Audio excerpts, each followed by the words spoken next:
Check me out now. Return of the smooth operator. Shotty on repeat.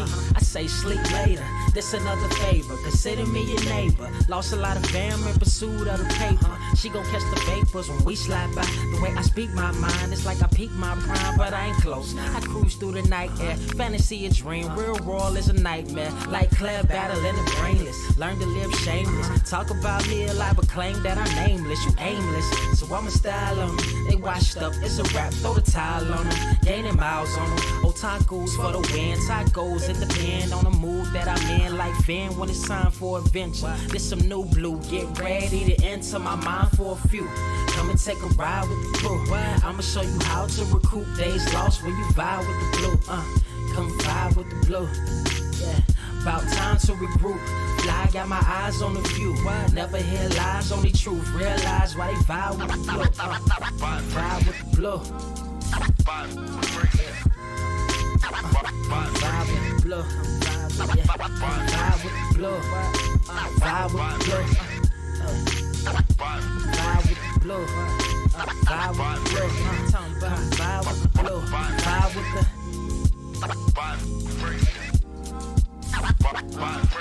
vibe with the sky. Wait, you know the rest. I'm blessed. I see you frontin' like you ain't impressed, but I still get requests. I'm playing Zelda on the GameCube. I quit spamming my music. Don't ever try forcing the links. That's a high rule. The wind waker, Mother Nature on my side too, controlling the elements. Go and check my avatar. I'm arrows ahead. Get the point. Moving forward, the battle scars accumulated over time are reminders of what I went through as a minor, but made me a grinder.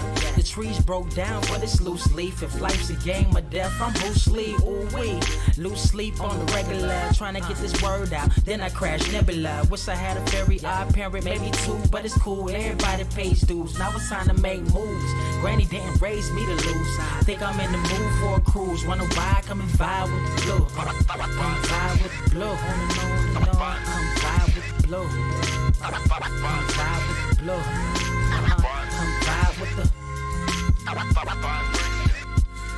Check this out, y'all. I'm back spazzing like the elderly worth of my cousin Beverly. Never swear away from the truth. Just ask Heather, be weather, be tripping, starting to look control like our destiny. Always give you the best of me until the death of me. My weaponry is a paintbrush. Hush, don't tell my secret. They get a hold of it. If you leak it, get it.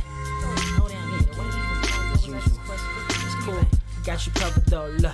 But let me get back to that cool-ish, loose-ish. Why they still lying? They don't do this. Bad at board games, whole world clueless. Selling they soul for Roof Chris.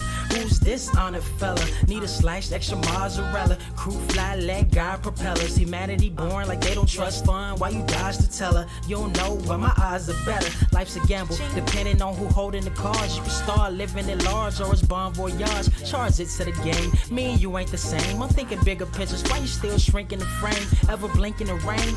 It helps when your eyes dry. Mob with the bright minds. Think you funny, wise guy? Midnight marauder with a new tribe. Tired of the fake. Come and vibe with the blue sky. Come vibe with the blue sky. Why do you try? We get them high. Take them high. What I do? Come vibe with the blue. Yeah. Come vibe with the blue. Pass what up? Vibe with the.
Wise grass only greener when it's fertilized.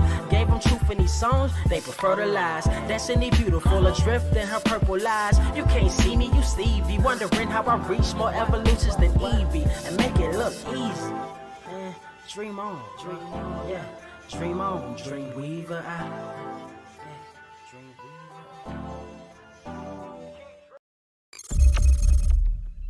What is up, Earth's mightiest subscribers? It is your boy Ernie, Blerd without fear. Got the homie Carter Presents in the building. What's good, people? What is good? How are y'all on this fine Saturday? That mighty took way too long. I didn't anticipate drinking that much of that Hennessy. I didn't realize until like about midway through that you were sipping the whole time. Oh no, attempting to, and then that mighty lasted like 53 seconds. I sipped. That wasn't a sip no more. That was he drank. That was a guzzle.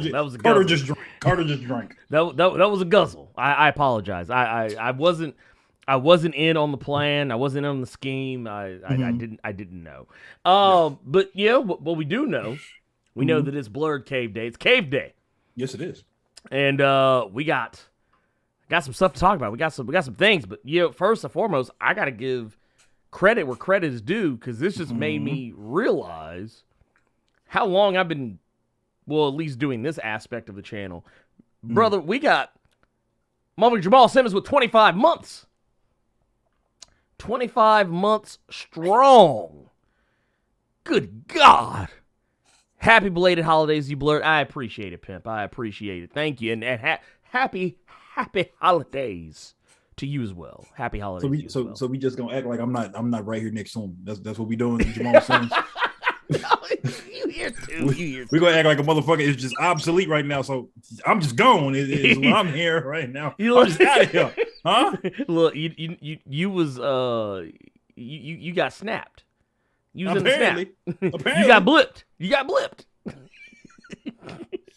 Oh, let's see. Also, thank you, and thank you for the $2 super chat. Congratulations on the 64.3K. Thank you, because y'all make that happen. Y'all be making that happen. I'll get there someday. I'll be there at some point when I have content to get to 64,000. Hey man, this has been a long haul, brother. I bet it has. I remember them all. I think I told you I seen one of them old ass realist videos. Oh yeah, playing Dragon Crown, staring way too long at the menu screen. I seen them videos, nigga. Hey, look. I'm not proud of what I did, but I stand by it. I've seen some fuck you, Walter Baptiste, you fuck. I'll get to it in a sec. Trip Zero with the $4.99 super chat says Kevin Feige, the dope man, back on that corner with that Moon Knight trailer. He's like, I'm your pusher, man. I got you fixed. Yeah, but say shit. They're saying word on the street is we'll be getting that trailer Super Bowl. Around time. I heard that, but I didn't want to believe it. I want to be like when a girl wants to do butt stuff. I just want to be surprised if it happened. I don't like believe. Don't ask. Don't ask. Say she'll do it, but the one time you accidentally go in the wrong spot and then she just cool with it and it just happened. You be like, all right, cool. I did. Let me. Danger. Let's get that one out the way. We also got Sky Yard with 8 months. Diamond, Diamond is unbreakable. That's a JoJo's reference. It says, morning, guys. Great week of media. Looking forward to the show. Get the likes up. That's what I'm talking about. Thank you. Also got Bilbo the Governor with the $5 super chat. It says, good morning, my good people. Good morning, sir. I like that because we getting good. We getting good. I always feel like I'm in the past when I do these because it's 10 a.m. over here. There's still people asleep right now. You time traveling is that's what makes it feel like you in the TARDIS. By the way, I also want to say because this one is just beautiful. Walter Baptiste, thank you for that 1999 Canadian super chat. Says, I'm not gonna lie, I love y'all, but the amount is to annoy Carter. I've learned how to mute other people on Zoom calls, so yeah, y'all ain't getting me. See, now I have to be sneaky with it. Man, player. I found my ways. Jesse Smith with $10 super chat says, celebrating a birthday today. Wanted to show some love to you guys. Keep up with the sharing. Oh, and by the way, happy birthday. Happy birthday to you. Hopefully having a good one. And dude, that's another trip around the sun is always something to celebrate. Even though I am very quick to forget my own. We also got the T1000 with the $5 super chat. Says good Saturday. I almost said good morning. After watching Peacemaker, I may have to change my dang name. Yeah, we're gonna talk about that here in a minute. So, before we yes, I did make a JoJo's reference earlier. But no, so that's kind of one of the things we're here to talk about. Talk about that Peacemaker. Yeah. Peacemaker's out here. James Gunn's out here. Mm-hmm. A show that I have gone on record as saying that didn't give a fuck about. I was not interested. I mean, I'd watch it, but it wasn't something that just reached out and grabbed me. Like it just didn't make me want to go watch it. I didn't have anything just make me just go, man, I got to turn on HBO Max. I got to click on HBO Max and I got to click on Peacemaker. And then as we got closer with the trailers. Yeah. And the more and more it went, showing the whimsical nature of the show. I was like, maybe this might be something. And then, of course, the Suicide Squad came out, and I was like, wow, John Cena's Peacemaker is pretty awesome. And then we started seeing more and more of the show, and I was like, okay, I was like, all right. Yeah. I'm into it. Yeah, after the movie, he got some rope with me. Because I'm like, okay, I got to see how they going to pull this shit off. Because, I mean, for a while there, I thought it was supposed to be a prequel series leading up to Suicide Squad because of how Suicide Squad ended. Yes. And then they're like, no, this is after. Actually, I would even dare say immediately after. It takes place, legit right after the movie ends. Yeah. But Peacemaker, starring John Cena. We've also got... I'm trying to remember who all was it. Well, we talked about the gentleman last week. Mm-hmm. Chukwudi Iwuji, who is also in it. There's also this motherfucker. Well, it was two things. I see some people in here talking about the Eternals, and I actually did watch that as well this weekend. I finally got to sit down and watch that. Man, the fuck does that mean? What? But no. But yeah, go ahead. Hear you saying Peacemaker was surprisingly good. I didn't think Fred Dad was going to do that good of a job. I forgot he was Fred's dad in that fucking movie. Yeah. But yeah, Eternals was, for somebody who I don't want any more origin movies, I enjoyed it. Yeah, that was a solid.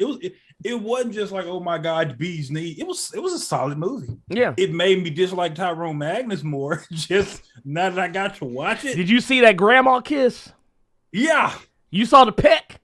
Yeah. The little dude. Boom. Literally, he may as well came in and did the lean in. Yeah. You get a grandma who you kind of. So drop combo just asked, how did Carter feel about how they did Paperboy? So here's the thing. Before and after the smooch, I thought the same thing, and it was real. That's what you do. To that's a married couple, though. That's a married couple. I'm not sure. And and that was my whole thing. How I felt about Paperboy was really simple.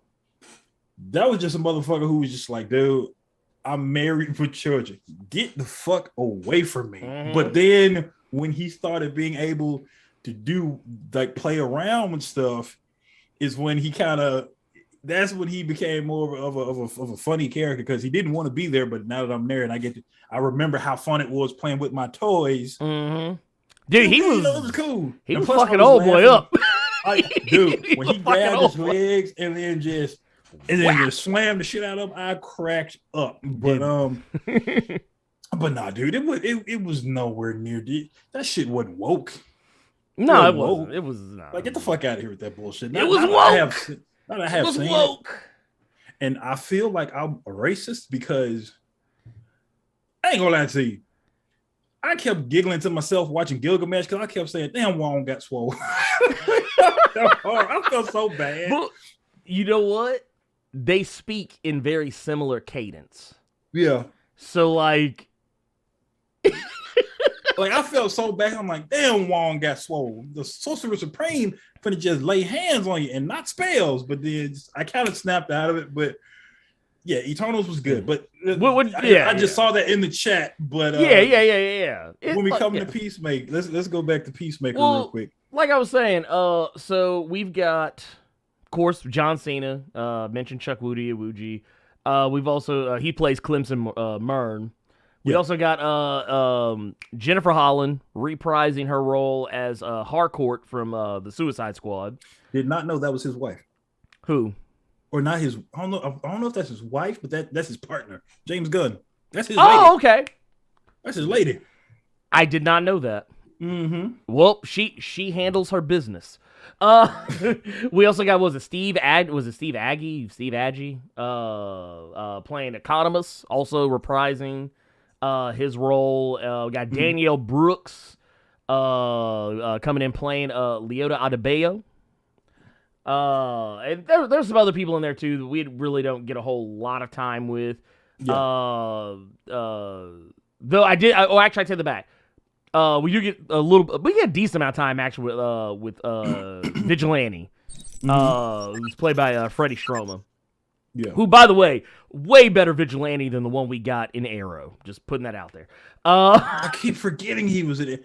Hey, okay, cool. Because I heard Adrian Chase. Mm-hmm. I'm like, that sounds familiar. He was one of the chief bad guys. He was on Arrow. That's right. But the thing they did that was really weird about it is that, if I'm not mistaken, I may be misremembering this. Correct me if I'm wrong. The guy they had playing Adrian Chase wasn't actually Vigilante. They made him Prometheus. And they made Vigilante some other dude. But, like, they kept trying to make you think that Adrian Chase and Vigilante were, like, the same person, when, in fact, they were trying to pull a bait and switch, because that's what CW does. They think, oh, well, we want to throw the people who read the comics off so that they're surprised. You ain't got to do that. It's okay. It's just a dude's name, okay? It's not that big a deal. Point of the matter is, this show, my God, it came out the gate swinging. We started out on this show with, Peacemaker being in the hospital, because, of course, we've seen the Suicide Squad. Spoilers for the Suicide Squad. If you ain't watched it yet by now, I don't know what to tell you. You wasn't going to watch it.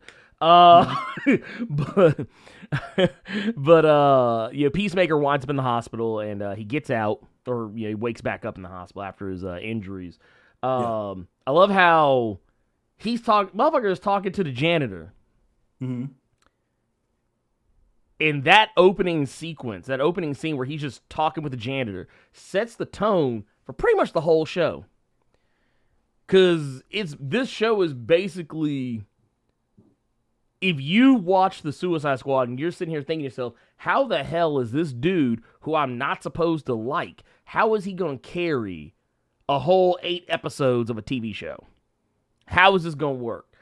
And it works because Peacemaker himself, while he is a bad person, they're telling you why he is the way he is. They're explaining, they're showing you, they're showing you his upbringing, what he had to grow up with. They're showing you, deeper insight into, like, just his day-to-day. Like, honestly, remember how when we talked about with Hawkeye, remember how we were talking about how they were adapting the Matt Fraction run of Hawkeye, and how that story, that run of comics was basically like a slice of life, a day in the life of Hawkeye.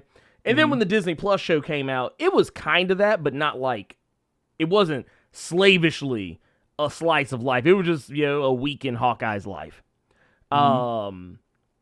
Peacemaker is kind of along that same line to me. Whereas like, yeah, you just seeing what this motherfucker does when he ain't out killing men, women, and children for liberty. But it's fun. I gotta admit, I was surprised. and you know what, Carter? You know what it isn't? What's that? It's not woke. Yeah, it is. Yeah, I'm joking. It is super woke. You have a. It's so woke. It's eyes are wide the fuck open. Overweight woman of color getting coochie pics from her wife. That shit is woke as hell. Actually, no. What I love is and then you have Peacemaker. Oh say yeah, he was cool with it. Oh yeah. Woke. Oh no. Woke. My eyes open like a motherfucker. This is woke. Fuck out of here. Well, no. What was it? When the janitor's like, "You do nothing but kill black and brown people." He's like, so I didn't call you. I called our friend Bishop. Yeah. And I said, "Have you seen Suicide Squad recently?" And what the fuck are you talking about? And I'm trying to think. Did Peacemaker kill any white people in that movie? Because I know he just killed the one. I know he killed the whole scene with him in Bloodsport when they were shooting those people in the jungle. Mm-hmm. I'm like, damn, does he only kill people of color? Yeah, he does. He only kill minorities? He only killed one white person that whole movie. And I'll tell you the funny thing about that was that if anything, it's gonna give the Suicide Squad movie more hits again because you can have motherfuckers like me gonna go back to see if he killed any white people in that fucking movie. No, he did nothing but he killed majority. Well, quarter Maltese, fictitious country, but basically quarter Maltesians, which are basically brown people. Okay, so I know that like the one main white person he killed on Peacemaker on the show was Louis C.K. He killed. He killed that motherfucker's career. He killed. I love how James Gunn didn't give a fuck with this show. He literally was like, no. He's like, fuck that motherfucker. But no, yeah. There's a point where like Peacemaker's like, well, I'll try to do better. I'll try and kill just as many white people as I kill everybody else and all this other shit. Just like, and he does actually spend a good portion of the show killing mostly white people. Yeah. So look, let's get this out of the way. Okay. Before we even continue on, we got 3 episodes. Mm-hmm. Did you enjoy those 3 episodes, or are you going to continue to watch the rest of the season? Oh, I fucking loved it. I loved this shit. This was like, honestly, to quote my wife, her words exactly. When we got through the first 2 episodes of it, she was like, she said, so basically the meta now is you just get people who made shit for Marvel to make your shit and it'll be good. That's basically what this, because she was like basically talking about how, the Suicide Squad, James Gunn, Marvel guy, and then, Peacemaker, also James Gunn, Marvel guy. Because she was like, I don't know what it is. She was like, I feel like the TV shows are always really good, and the movies are usually ass. But like, she's like, here's like they kind of pulled off like they pulled it off both ways. They got the lit movie, lit TV show off first 3 episodes. Okay, so what about you? I would actually disagree with him. I would say, okay, I would give her Suicide Squad because Suicide Squad was great, to me. But I would not necessarily say the same thing about Peacemaker. I think Peacemaker is going to appeal to John Cena fans fans that enjoyed Suicide Squad that want to see more of his. Peacemaker, I think, is going to be whether you enjoyed him in that movie and want to see more of him as that character, and then you see these first 3 episodes and want to keep going with it. Because I can see a lot of people after watching those 3 episodes, I can see a lot of people just like, no, I'm good. I thought I wanted it, but I didn't want it. I'm good. Interesting. I can see some people saying that just because what you and I were laughing about, where I get the fucking Discord message. Carter doesn't like fun things. I can see people. It's taking the piss out of stuff. Well, yeah, that's what James Gunn does. Yes, but what I say that to say, I can see a lot of people see the fucking intro to Peacemaker and immediately cut that shit off. Actually, that's been the opposite. Matter of fact, I'm gonna tell you where you're wrong. Okay. So when I first saw that intro, I literally looked at my wife and I was like, why has HBO Max not released this intro like for people to consume? I'm shocked they didn't do that shit like with Rogers the Musical. Well, no, here's the thing. This is what they did. Somebody, like a bunch of other channels, beat them to it and they put it up. And then HBO was like, oh shit, people are fucking eating this shit up. DMCA.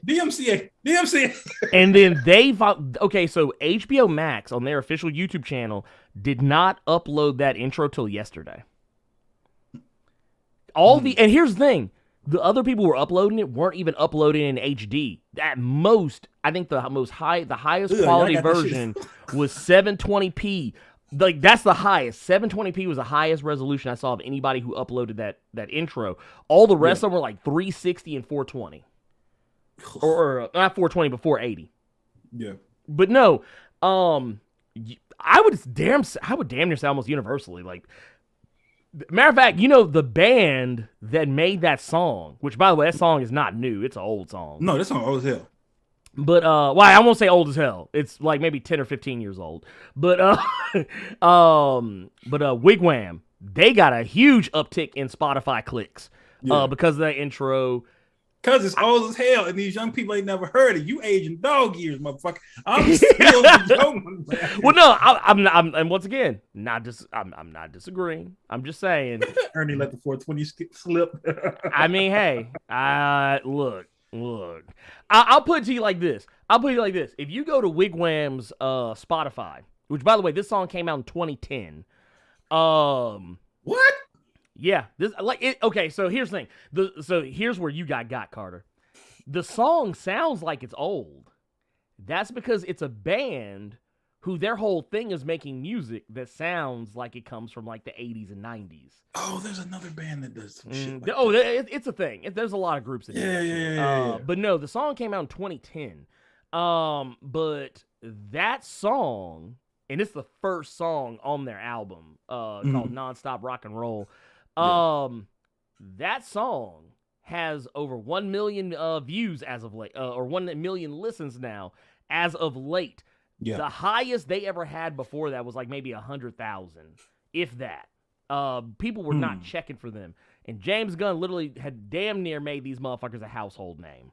Yeah. The other thing to consider though is that online, almost universally, almost everyone I've talked to, almost everyone I've seen talking about it, has had nothing but positive shit to say about it. Matter of fact, it actually made them interested in. There even some people who weren't interested in the show. It actually made them want to go see it because I think and something that James Gunn said about the intro is something I kind of assumed when I first saw it myself. Yeah, first time ever. The first thing I thought was, I know exactly why he's doing this. Mm-hmm. And I actually found an interview where he was talking about it. He basically said that he wanted to make something where people were doing something really ridiculous, but looking very serious doing it. And that's what you see. That's basically what you get. Yeah, everybody's dancing. Everybody has a straight face. Yeah. I'm talking about, not, I won't even say straight face. They're just like, they look like they are doing something. Their body is doing something stupid. Yeah. Their face is serious as a fucking heart attack. But that's my point, though, is just because, he does that in a lot of the stuff that he does. And that's why I say it's a very acquired taste. I enjoyed Super. So motherfuckers think that is the wackest piece of shit. Well, that's because they thought it was something else. I mean, even you got to admit, Carter, when you have told me about things you have consumed, when you tell me what you thought about it before you actually saw it, it's because you had an assumption going in that was going to be, like, for instance, we talked about The Last Duel before the show. You said yourself that you thought it was going to be one thing, and it turned out to be something else, and that's because it just depends on, it depends on what your biases are going into it. That's why I always tell people, check that shit at the door when you go watch anything. If you assume something is going to be something, and then you watch it, and your assumptions are wrong, it's not on the thing that you're watching. It's not its fault that you thought that. But the thing is, I think you need that. This is the area where I think you should give people more credit, because the thing is, it's real quick. Go ahead. I like that you said that, and you knew that this was not me, because I know several people are going to assume this is coming. This is Carter's POV. No. I mean, I should give you all more credit. You should. But from the shit that we consume online, you and I both, especially when it comes to Twitter and shit, like look at the shit we just got through talking about with Eternals. Well, I mean, but think about it though. Think about it. Remember, even you came into it saying that you're like, oh, this looks like it's gonna be boring. Yeah, because the trailers fucked that movie up to me. But I still think that. Well, that's fair. But the thing is, this is what I always tell you. Expectation. Check that shit at the door.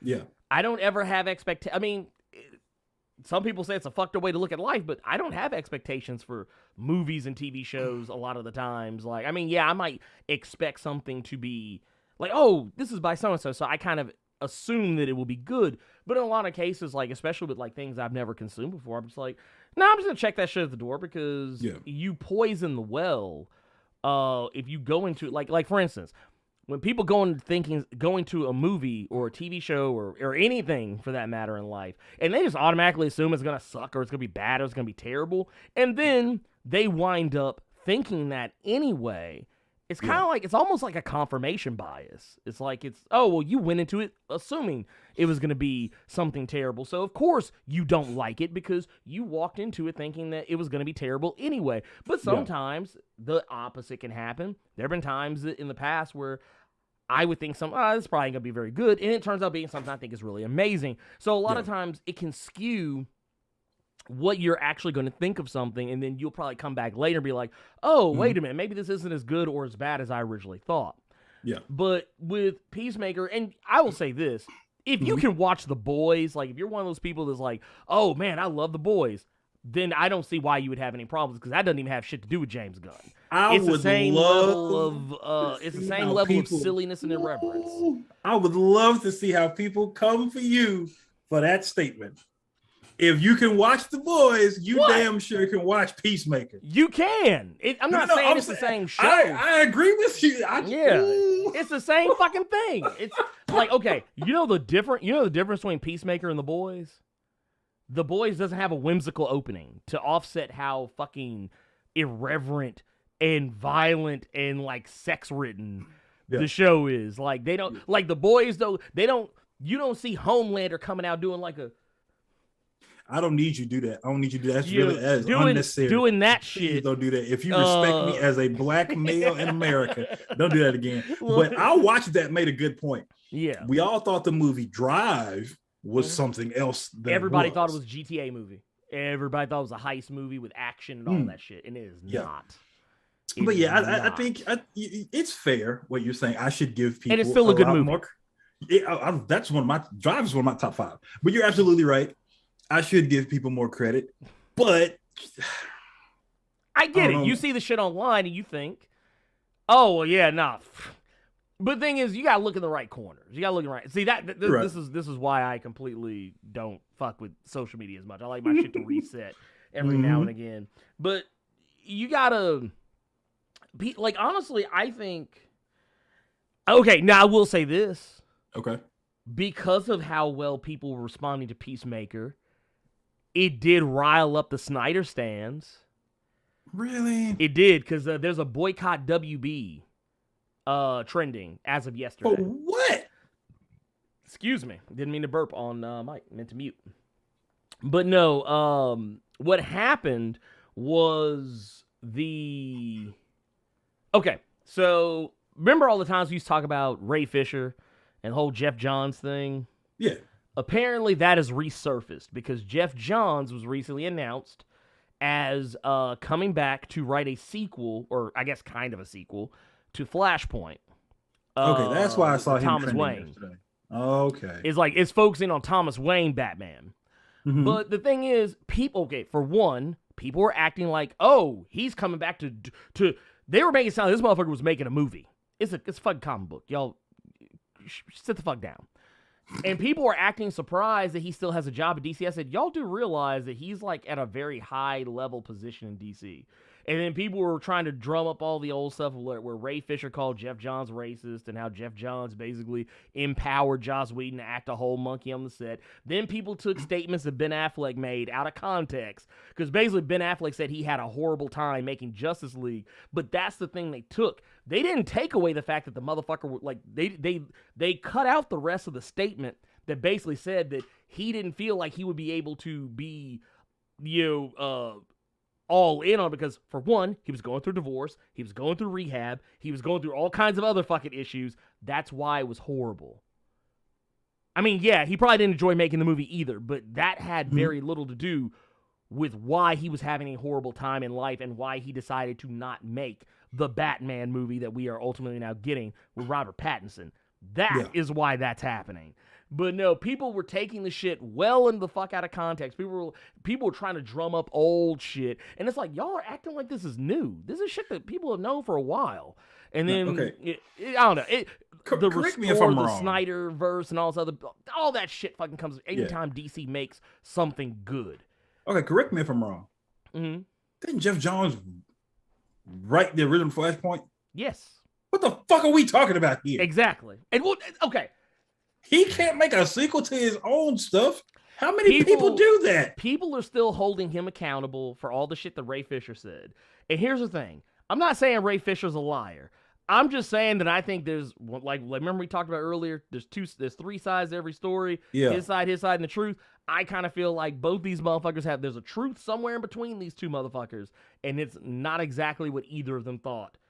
Why are we even bringing that up to begin with? Ray Fisher on Twitter sucking it dead by daylight. Why are we talking about that right now? He can't do it. People, you had more, not saying you specifically, but people had more of a leg to stand on when he did Doomsday Clock, because Doomsday Clock, Watchmen is not his.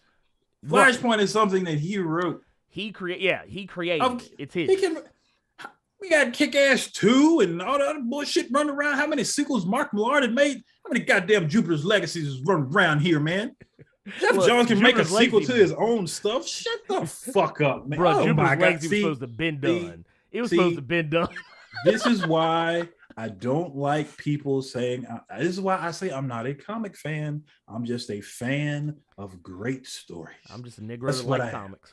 That's what I am. I'm a person who I don't care what form of media the story is in. I am a fan of great stories. Back to fucking Peacemaker. Yes. 3 episodes. I enjoy it. Also, I thought they did, and I don't give a fuck about this part, being a spoiler or nothing. James Gunn just shit all over Patty Jenkins. Shit all over Patty Jenkins in Wonder Woman 84. So when I got to episode 3, I was like, well, I guess he didn't, or maybe that was how he got himself out of people assuming that. Mm-hmm. Well, okay, because without going too deep into it, so what was going on, and I wasn't saying that it was actually Cheetah in it. I just thought it was funny that I thought it was someone. That was the first thing popped in my fucking head. It was because she was growling. She was kind of acting very cat-like.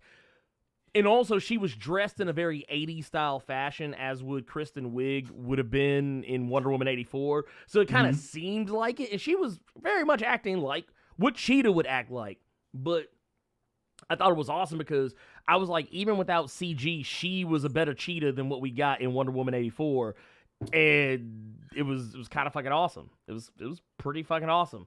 Can I say something? Can we backtrack before the beatdown happened? Yes. John Cena giving some woman back shots, screaming freedom. Yeah. Did not expect to see it, but I sure as shit was cracking up. Dude, you know what it reminded me of? What's that?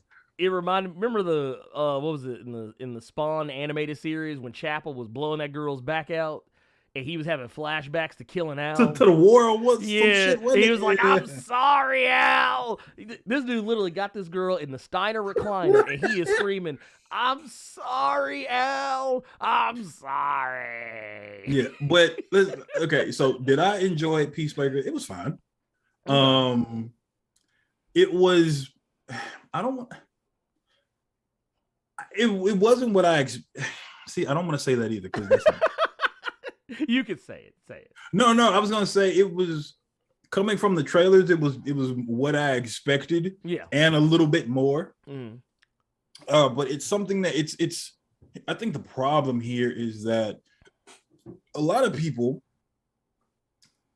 are gonna go into this thinking it's gonna be a continuation of Suicide Squad with him going out on missions, killing motherfuckers left and right with a tiny bit of humor in it. No, it's more humor than anything, or it's serious. It's serious. Like, and then there when he was at the bar with Harcourt, it looked like it was going to be like maybe some kind of serious conversation or something. And he's saying he wants to be able to touch her from the neck up because Tiggos. But see. Well, the thing is, the point is, you're not supposed to. James Gunn strikes a very good balance where, yes, Peacemaker's a terrible person. You're not really supposed to like him, but he finds a way to endear you to him because you realize he's just not. He's an idiot. Yeah, he's an idiot. He's an idiot. And then you see you meet the guy's dad. Dude literally all but says the N-word. Did I tell was that you? I said that too. Yeah, he said the blacks. The blacks. I'm like, yeah, James Gunn knew his ass was coming. He said anything else. Yeah, no, he's like, no, we're not gonna say that.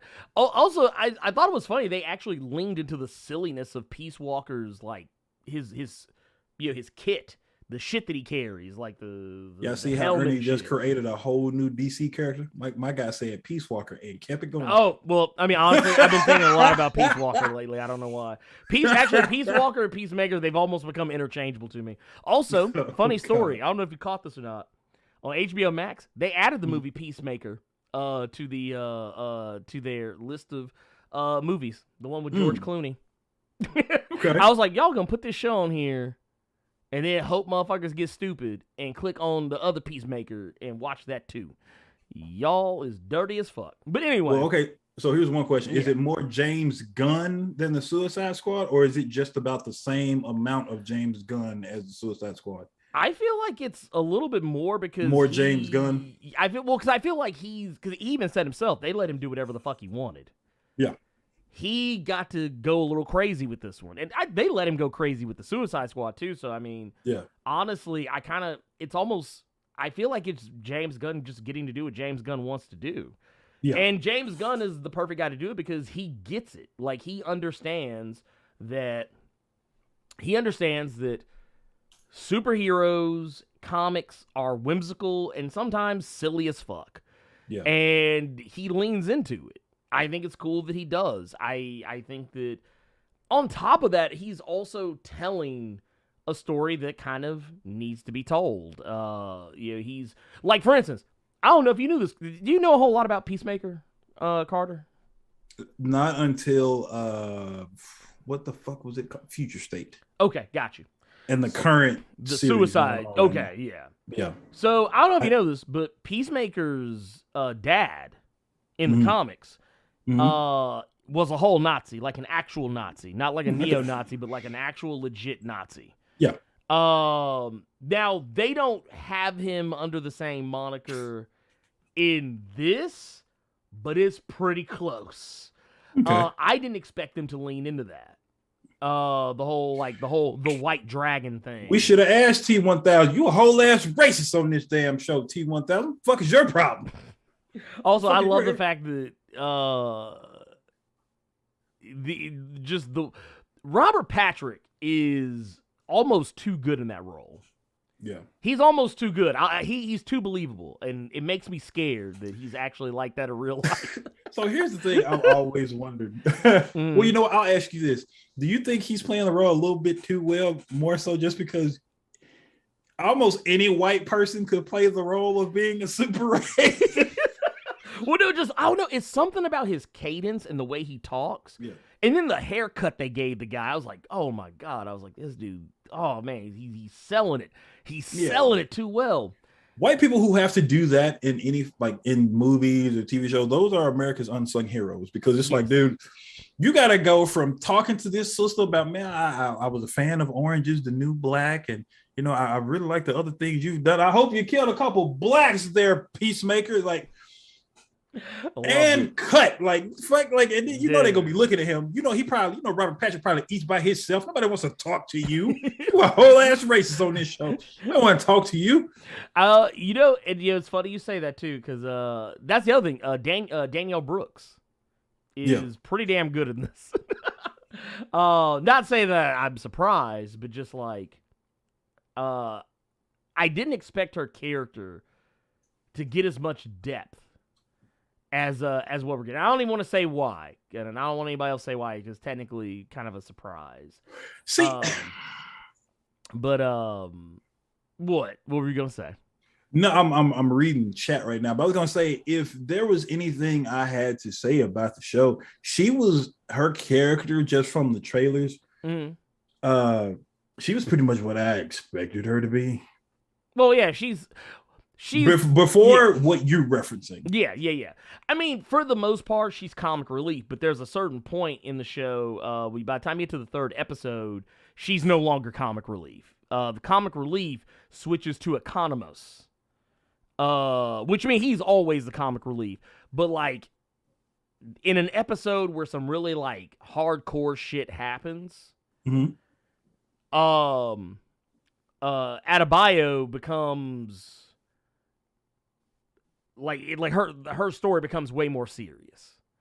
Her progression becomes way more serious, and Economos kind of steps in as like, you know, to make the shit more silly and whimsical again. But that's the thing. James Gunn is very good at walking that line and telling you a serious story while also making you laugh.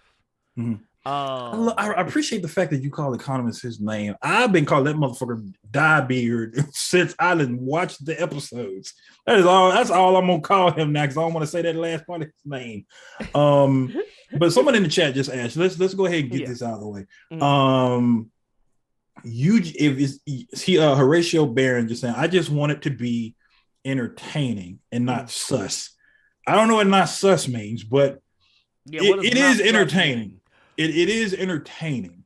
Is not sus a way of saying not woke? I don't know. But it was more so the fact he was like, he just wants it to be entertaining. If you just want it to be entertaining, yeah, it's entertaining. I see what our Callan's talking about, calling the Asian actress when he called her chopstick. Oh no, he didn't. That wasn't the only thing. He actually, I think. He went further. He called her a gook, if I'm not mistaken, at one point too. I can't remember if he said that to his. I can't remember. Or no, he said that to his son. He said that to his son. He said it to his son. But still, he called her chopstick. I think he called her egg foo young or something like that too. Yeah, something like that. Yeah, that's what it was. But he did say, if I'm not mistaken, he did call somebody a gook at some point in that, and it was Chi-Town Dan. We knew sus meant suspect. We meant in what context? Yeah, bro? like Jesus how can it? Christ? How can it show? I'm just trying to figure it out. But I love how everyone is saying the thing that I told you, because I could not. But this was so fucking random that this is in the DCEU now. Batmite is officially a fucking thing. Yeah, I mean, like I said, he doesn't show up, but he is mentioned by name, and not just mentioned by name, but also described. Like an interdimensional being who stands Batman. Yeah, so it's like, how do y'all know? I really hope we don't. If we see Batmite in some random after credit scene and that's another thing that surprised me. I didn't expect the after credit scenes. Yeah, every episode. Now, here's the thing about the after credit scenes. They're mostly just callbacks. Silly shit. Yeah. Yeah, they're not anything serious. Like, it's basically, if you go back to a scene where, like, case in point, if you watch the Suicide Squad, one of the first, I think the first after credit you see has to do with Weasel.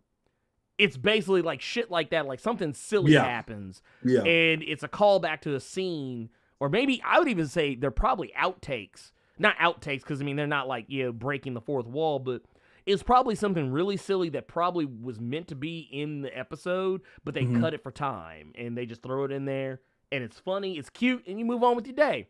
I thought it was cool. I thought it was pretty cool. But like I do want to let's see here. Let's see. Oh, wait. I see this is funny right here.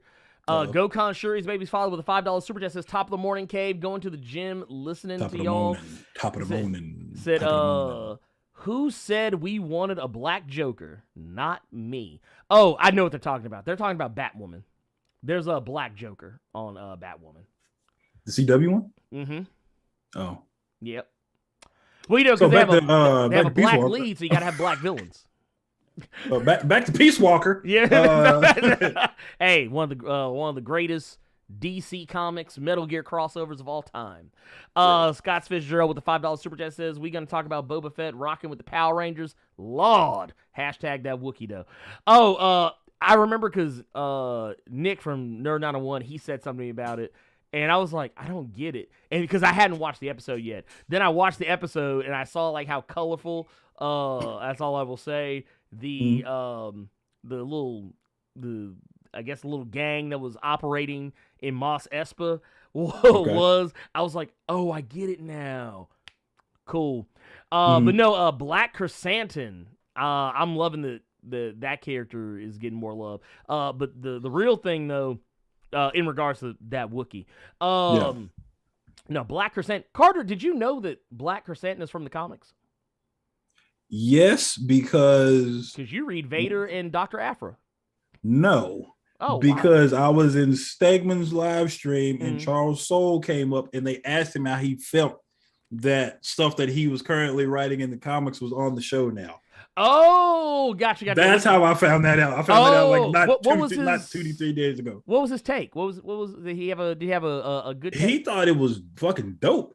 He doesn't know because Stegman and the Supple Boys kept trying to get some info out of him, like which basically what you know, motherfucker. And he doesn't know anything. Well, I was gonna say, honestly, if anybody would have known, it would have been Kieran Gillen. Because Kieran Gillen was the one I think that created him. Kieran Gillen had Dr. Aphra first, if I'm not mistaken. Okay, we got to go back to talking about Peacemaker just because these Marlon Wayans for Joker, Lakeith Stanfield for Joker. I love you guys so much because I know you all love us. You are fans of ours. You all have some terrible takes when it comes to this shit. Y'all got some horrible picks. Marlon Wayans, Lakeith Stanfield. Nah, I'm good. Anyway, B-Bolt Training with the $4.99 super chat says, thought Peacemaker was dope, but damn, can we leave out the dick jokes? Please. No, they can keep them. I mean, honestly, dick and fart jokes don't bother me. If anything, here's why I don't mind them. What's that? Because Peacemaker is at the most basic. He's a little a kid. He's a man-child. He's a man-child. Yeah. There you go. Yeah, he's a man-child.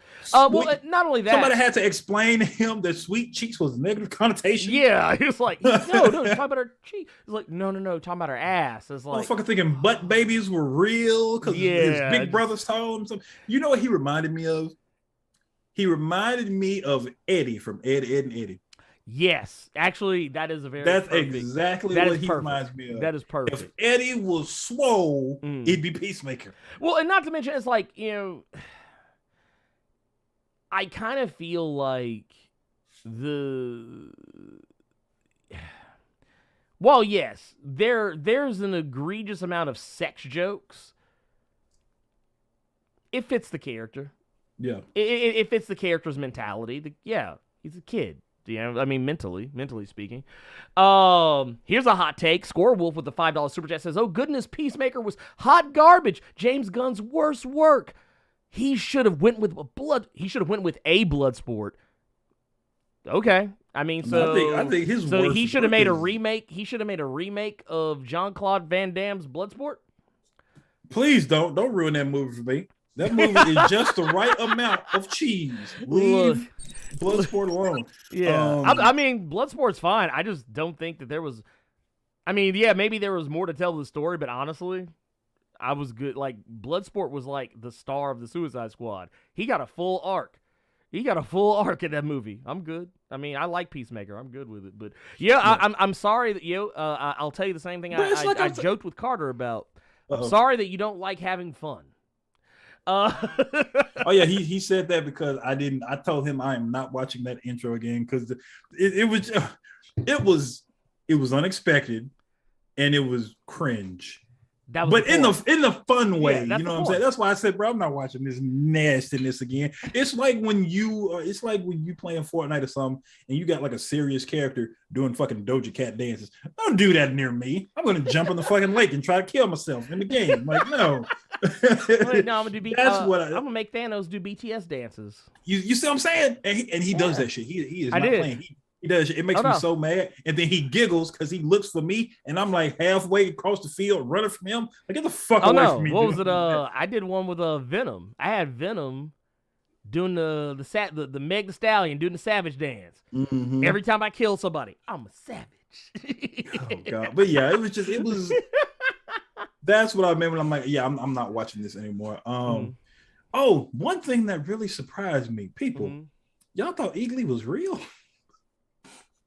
Oh, Eagly! Yeah. No, Eagly. I thought Eagly was real. No, Eagly is like, if I'm not mistaken, it's either damn good CG or not CG, but it's damn good prosthetics and stuff or animatronic. That's animatronic. Like, I do think that there might. Okay, there are very certain scenes where I know for a fact that's not a real ass eagle, but there are a couple of scenes where I'm like, could be. But I mean. Here's the thing. Animals, it's very easy to make CG animals look realistic because there's no uncanny valley to speak of. You don't like okay, so if you make a CGI person, it's very easy to spot a CGI person because when you look at them, they tend to have that dead eye look. And because we are humans and we can empathize with other humans very easily, it's way easier for us to pick out a fake person than a fake animal, depending on how good or bad the CG is.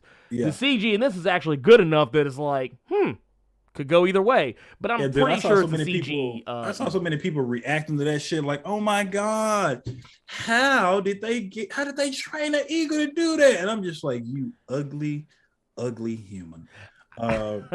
How bad is Peacemaker compared to Doom Patrol? That's not even remotely the same fucking program. Those are apples. Honestly, I don't.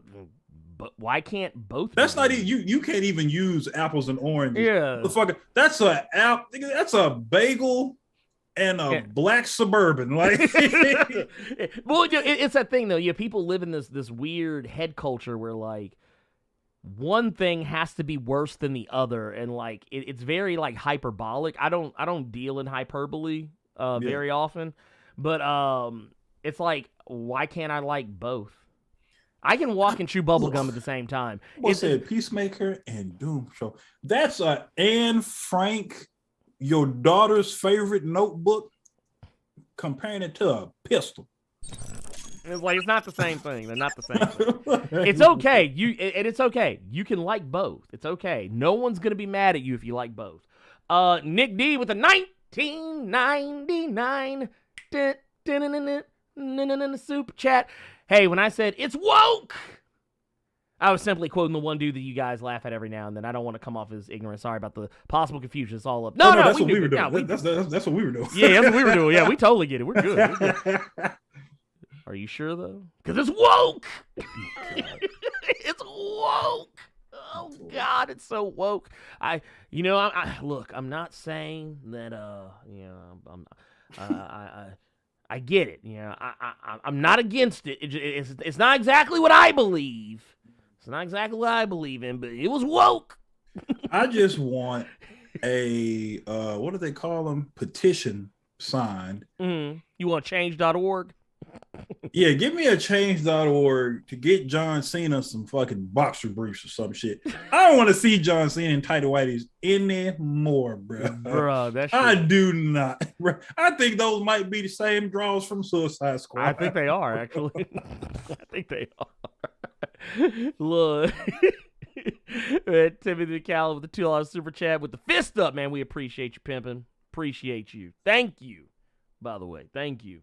And then we also got SFC Cape Killer with the $5 super chat.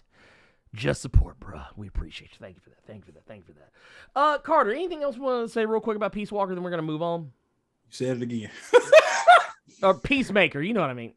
Apparently, I just need to play fucking Peace Walker. You just need to stream Peace Walker, bruh. Go dig your PSP somewhere out the closet and go play Peace Walker, bruh. Wait, hold on. Wait a minute. Go ahead and use that D-pad like it was a right stick camera.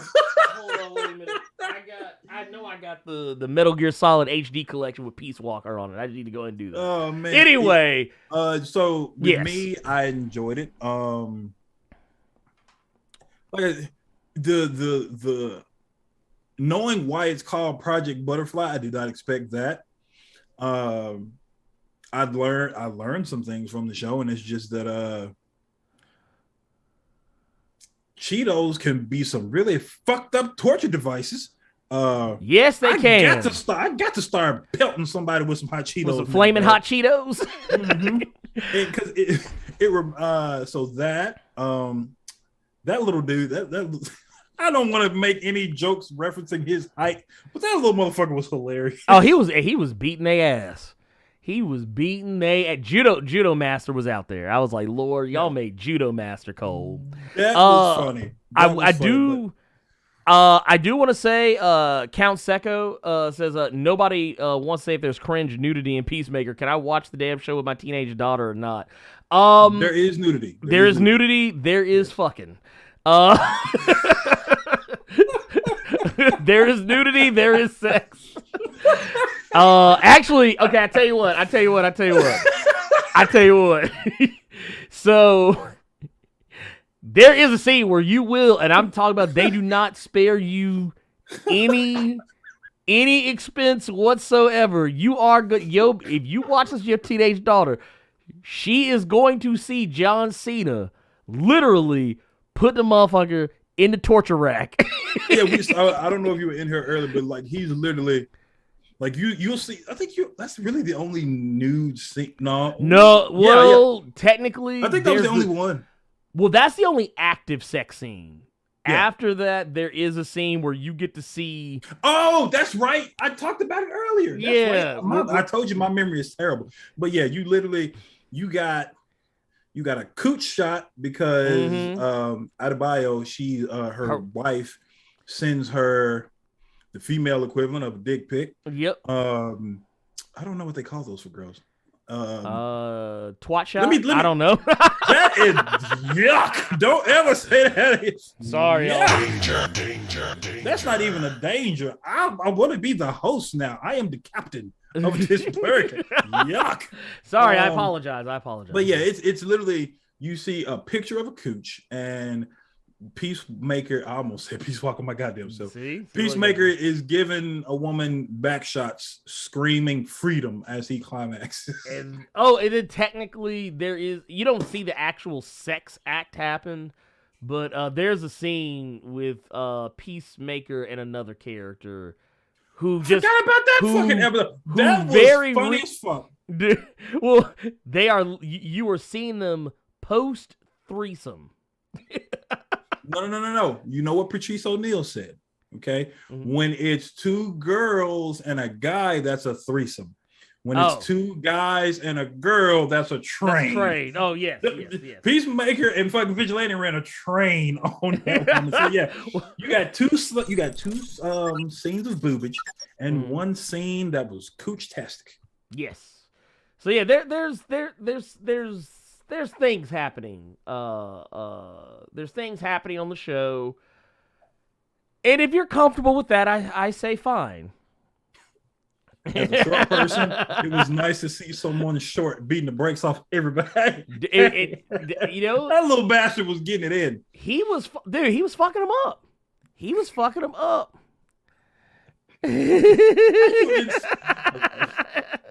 hot Cheetos. Yeah. Can I have one? Sorry, baby. It was funny because flick a Cheeto like that. In my head canon, I like to think that was John Cena's real reaction because he didn't expect the hot Cheetos to burn his ass in the eye. Like, God, like I think he called one of them in the eye. Shit. That's what I'm saying. Because it makes me think about that old YouTube video when people are like, do not eat hot Cheetos. They are bad for you. And then someone sets a lighter to a hot Cheeto and it does nothing. Oh, yeah. You remember that, all that video? Yeah, I remember that shit. Like hot Cheetos don't burn and scare the hell out of me. Then you put it in your stomach. I didn't eat hot Cheetos for like a year. Well, you know how many times I used to go after school from the lady who was selling, now that I think about it, that was actually horrible. Right after school, it was a lady selling the hot Cheetos out her trunk that she was putting nacho cheese on them out of her crock pot. Now that I think about it, that was actually dangerous for me to eat. But yeah, it was good going in. Okay, here's the thing though. We come from a different time, Carter. You used to be able to do that. I remember before I would go to school, there was a woman. We know about the candy lady. Yeah, the candy lady. Thank you. And I remember, I was like, dude, we going to somebody's house? What? Only reason I know for sure about the candy lady is because my aunt was the candy lady. And I used to get several ass whoopings because I'm thinking, since I'm the nephew, I ain't got to pay you when I grab some of these cookies and get jabbed right in the back of the head. You're like, boy. Yeah. But LJ Brown with the 5 pounds. Says Carter Ernie can't stop saying Peace Walker because that's his milestone media. If you don't believe me, throw hot Cheetos at him. hey, don't give me no ideas now. Look, wait a minute. Herbert, that's what y'all called it? The frozen cup lady? And explain to these uncultured people what the candy lady was real quick. I didn't mean to stop the story. No. The candy lady. Yeah, it was a woman who literally, she would sell candy at house. You would walk in her house, in the living room, she'd have a whole setup. She'd have a table. She'd have jars of sour pickles, candy canes, now and laters, the jujubes, the milk duds, juicy fruits, everything. Like, it was the pixie sticks. And sometimes you got lucky. She'd had the big motherfuckers with the big straw. The big straw, big thick straw like that thick, full of pixie dust. You just kill yourself. You just OD on fucking pixie sticks. You could tell she would go to the Dollar Tree or something, get those big ass thing of cookies that you would put around your fingers and buy some of them little ass plastic bags. Candy apples. Put them in the bitches. She'd have candy apples. Depending on which candy lady you had, she might have candy apples. She probably had cotton candy. You'd be going to school hopped up on sugar. Like, I remember because we used to go get warheads and jawbreakers and all kind of dumb shit. Airheads and stuff like that too. I was like, bro, what is life? What is this? What are we doing? But yeah, it's, Lord. It sell ices. Wait. Candy lady. She sell ices in the summer. Yup. Dude. Oh my God. I miss that shit. I miss that. So they the witch from, dude, this thing. I grew up with the story of Hansel and Gretel. Mm-hmm. And I remember the first time I went to the candy lady's house, I was scared. And then after that, I forgot all about Hansel and Gretel. I was like, no. I'm eating. Man, that was 5 bags of Doritos, 3 canned Sprites, and 4 bags of cookies after. What? You ain't worried about no goddamn Hansel and Gretel. Wait, did her husband also sell bootlegs out the trunk? Out the trunk? So my candy lady husband did not sell bootlegs. He sold wine that he made himself. Because the South is just the South. Like, he literally made his own wine, stepping on the fucking grapes himself. Wait. Did he pull a Gilgamesh on you? He ain't chew the motherfuckers and spit. No, sir. Boy, that scene there, I'd have wholesale whooped his ass. Dude. Yeah. Oh, man.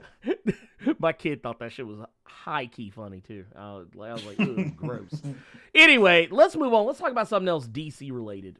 Actually, real quick before we do it, let's hit up we got a couple of super chats here. We got one from Mage TV with a $5 super chat. Says, y'all having Memphis Candy Lady flashbacks. We had them too. It's a bygone era. Much love from the Nashville Photo Bros out of Cashville. What's good? Hey, appreciate you coming through with the love. No, dude, it is a bygone era. It's a bygone era. You can't do that shit now. You can't do Candy Lady shit now. honestly, even before COVID, that shit ain't really something like honestly, having grown up with a candy lady to go to before and after school. If I ever caught wind of my daughter going to see the candy lady, I ain't gonna lie, I'd get a little nervous. No, baby girl, no, don't do it. Oh, you were me. I don't want this to be a color thing, but like, it used to be, we had the candy lady. The only people that had to worry about stuff other than candy in the candy was white people. Because those sick motherfuckers during Halloween get the razors and the fucked up lollipops and all that. That was over there with y'all. We were good. And that shit steeped over us, you fucking jerks. Well, no, the fucked up part is I remember people say, oh, man, you got to be careful, man. They're putting drugs in the candy. Who giving away free drugs?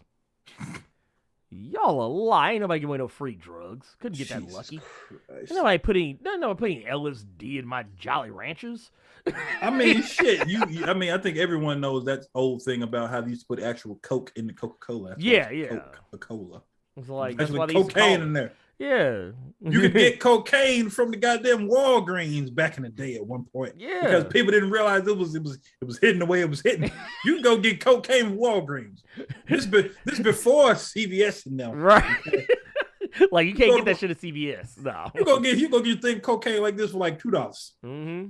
Gone. Used to be. We got one from Mel Matrix with $10 super chat. Said heard John Cena on a Honda commercial, and while he was talking, all I heard in the back of my head was butt babies. He's ruined as a human being to me now. Shakes my head. He's like, up until recently, I thought it was a butt baby. Dude, that's why I enjoy that show. That's why because you don't take it serious. Because like you said, he's a man child. He's a little ass kid that's just swole. So you need a bump. Oh god! But no, you're not. What did it get away? It got away. This is something I actually can't say is true. Everybody knew the candy lady in the neighborhood. Everybody knew her. Like that was the thing. That's the difference between the shit that's going on like now versus back then. Everybody knew the candy lady. You knew the candy lady. You being a kid. Your parents knew the candy lady. Yeah, it didn't matter what you were, white, black, whatever the fuck. Yeah, everybody knew. So if you said, I went to the candy lady, everybody knew who you were talking about, and it was all good because nobody knew no fuck shit was going to happen because everybody knew each other. Because community used to be a thing. And we don't have that. We have it, but it ain't like it used to be. It's not. It is nowhere near like what it used to be. No, it's not even. The main difference between the white candy lady and the black candy lady was like the black candy lady had the pickles, but her pickles already had the peppermint sticks already in them. Yeah, a lot of y'all don't know about that. A lot of y'all did not know that was a thing. That tripped me out. A lot of people did not know that was a fucking thing. Yeah, but they had the chips and shit like that. The white candy lady, she was the one that came in the clutch in the summertime. Because she had those cheap ass frozen popsicle sticks where you purposely let them motherfuckers melt just like because you thought you was just down in shots. You just let mouth blew in the motherfucker at the end. Lord Jesus. But no. How did we go from Peacemaker to Peace Walker to the candy lady? This show is awesome. I love it. Because that's what we do. And let's go to something else that was kind of awesome. At least to me it was. So we talked about this before. Leslie Grace, actress Leslie Grace. Yeah. Who, I'm sitting here thinking about it right now. I'm actually trying to think of anything I've actually ever watched that she was in. I'm sitting here racking my brain, trying to figure out if I've ever watched anything with her in it. And I'm actually going to go on a limb and say no. But Leslie Grace, who is going to be playing Batgirl in the upcoming Batgirl DCEU film. She just recently on her Instagram. Yeah. She posted some, well, actually it wasn't some, it was just a picture of her in her Batgirl costume from the movie. And she posted it with a little caption. That's actually a quote from Batgirl Year 1, the first issue of, rather. And here, actually, I got the picture. Got the picture right here, I believe. Damn. There you go. So, the quote being, I use their expectations against them. That will be their weakness, not mine. Let them all underestimate me. And when their guard is down and their pride is rising, let me kick their butts. I'm actually kind of digging this because, not saying that the quote is indicative of the story of Batgirl that we're going to be getting, because that doesn't mean shit. I think it was just something cute to put with it. But if they're doing a Batgirl Year 1, that's cool. That's fine. I mean, I would assume that's probably what it would be anyway, because it's probably going to be the beginnings of Batgirl. But what I like about this, and I love that some people went one direction with it. Like, there were some people who thought that this was, they thought this was a throwback to the old 1965, 1966 Batgirl. From the old Adam West, Burt Ward, from back in them days. But yeah, no, this is, they thought it was this. They thought this was, they thought this was what they were going for. Which, I mean, to be fair, the costume that it is a nod to, the one, it's not to do with the Yvonne Craig one, even though technically, yes, it is based on the old Yvonne Craig, the actress who played Batgirl back in the day. Yes. But it's actually a throwback to this. Yep. It's a throwback to the I forget the writer and artist combo from when it was I think technically during like New 52. When during New 52, like about a little more than halfway into Batgirl during New 52, they switched up the creative team. They changed the costume. It went from being the costume I think people were more used to being a costume that looked like it was it had more utility to it. It wasn't like a full jumpsuit onesie or whatever. It was Cameron Stewart and Brendan Fletcher. Okay, there you go. Yeah. But yeah, they basically went for a look that could literally have been anybody. Like anybody could have put this costume together just about. Because it was basically just a jacket and some pants and some boots with a cape and a mask and a belt with a gun strap on it.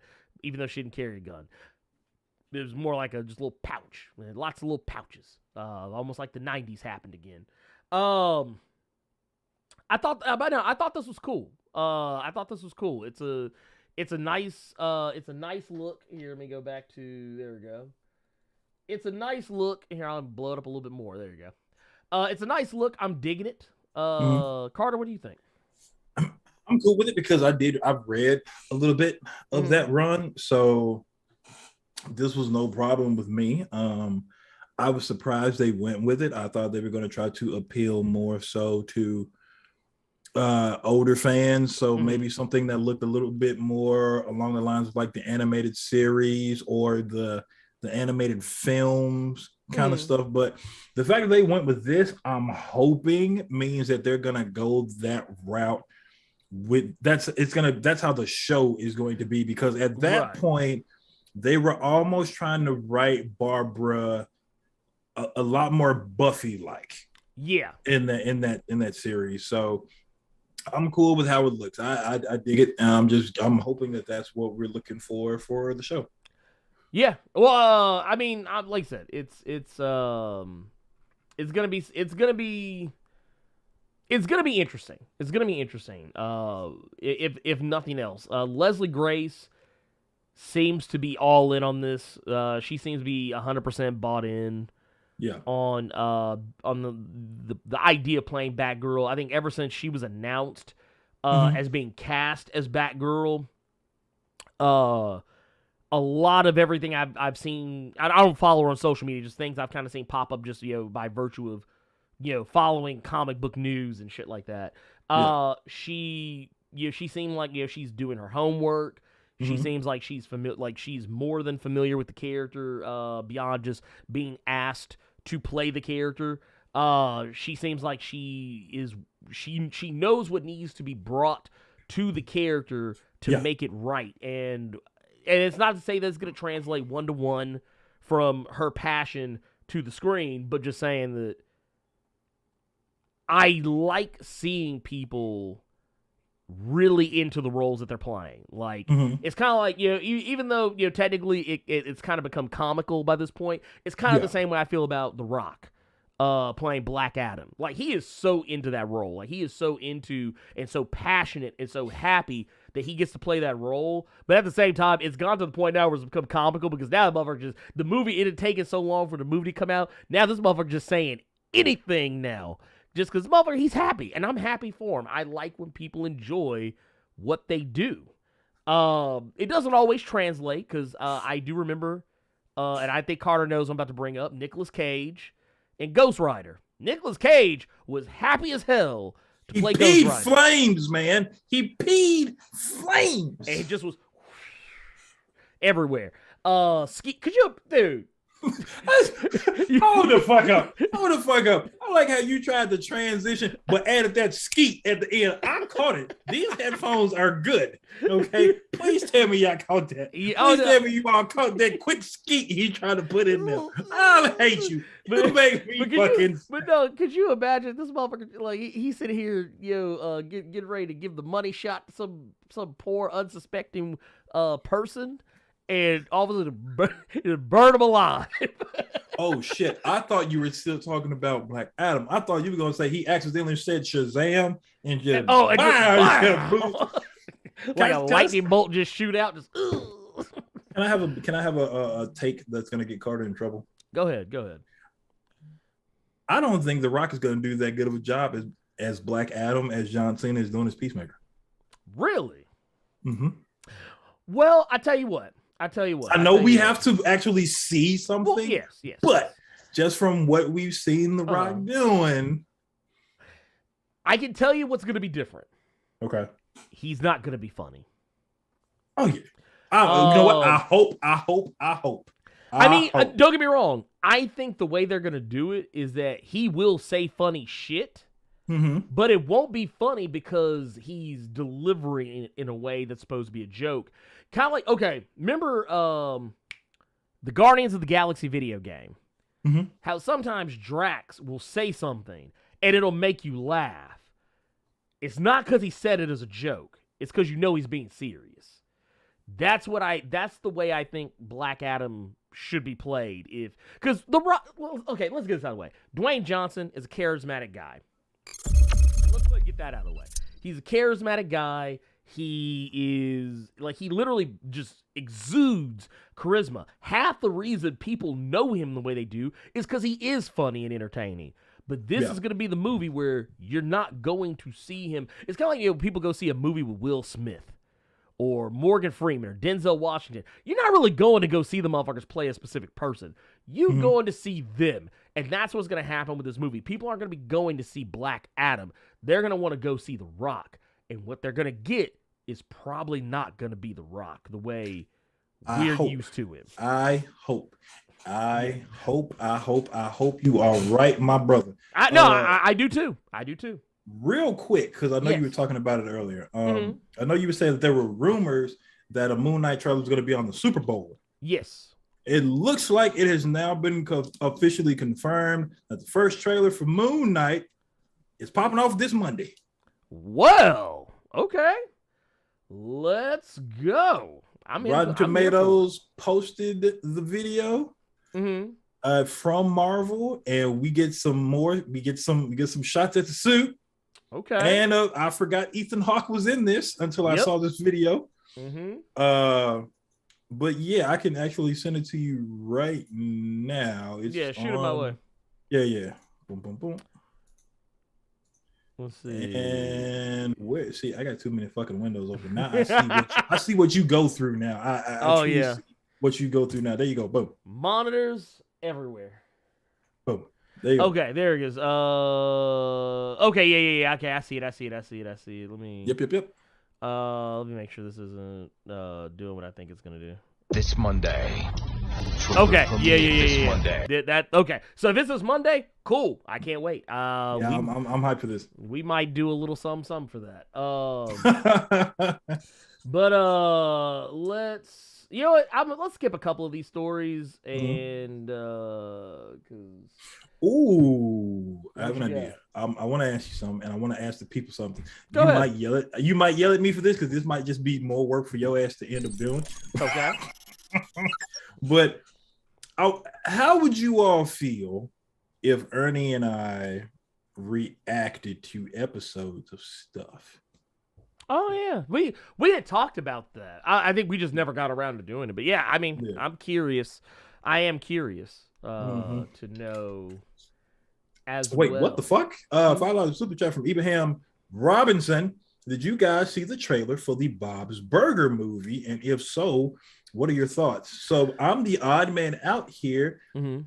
I always thought that show was mid. I did not know there was a movie coming out. Yeah, there's a movie coming out. I like the show. It's funny. It took a minute to find its voice, but I actually do enjoy the show. I used to hate it. I used to hate that show, but one day my wife used to hate it too, and then one day she got into it, which is really weird. She does that sometimes. She'll hate some shit, and then eventually that shit'll catch her slipping, and it's kind of like The Office. We both tried to watch The Office together, and we both fucking hated it, and then one day she just on a whim went back and watched it, and then she fell in love with it. I still hate it. But it was the same thing with Bob's Burgers. We used to fucking make fun of that show. And then one day, and I actually think I know what it was, we found a Facebook group that's it's a weird cross-section between Bob's Burgers and wrestling. They do like wrestling and Bob's Burger crossover memes, and it actually works. But we started watching. She started following that. I started following it, and then slowly we both got into the show as a result of it. So yeah, it can happen, but I think it's gonna be interesting. It looks like it's just gonna be one really long episode of Bob's Burgers, but I mean that's not the worst thing in the world. I mean that sounds like a dig, but it's not. It's really not. We got another one here. We got a 1999 did it in the super chat from my homie Jonathan Moda with says, so Babs is in the Heights. Apologies for my tardiness adulting today and needed a pick-me-up that you always provide. We appreciate. Thank you. We appreciate the love that you give us, man. We appreciate it. But yeah, part of waking up is random uppercuts. I'm a fighting game guy. I'm sorry. Look. I'm sorry. I'm a fighting game dude. I apologize. Hey, I say this forever. Y'all motherfuckers out here doing these motherfucking 20, 40, 50, 100 hit combos in Mortal Kombat. I'm still sitting here playing like it's Mortal Kombat 2.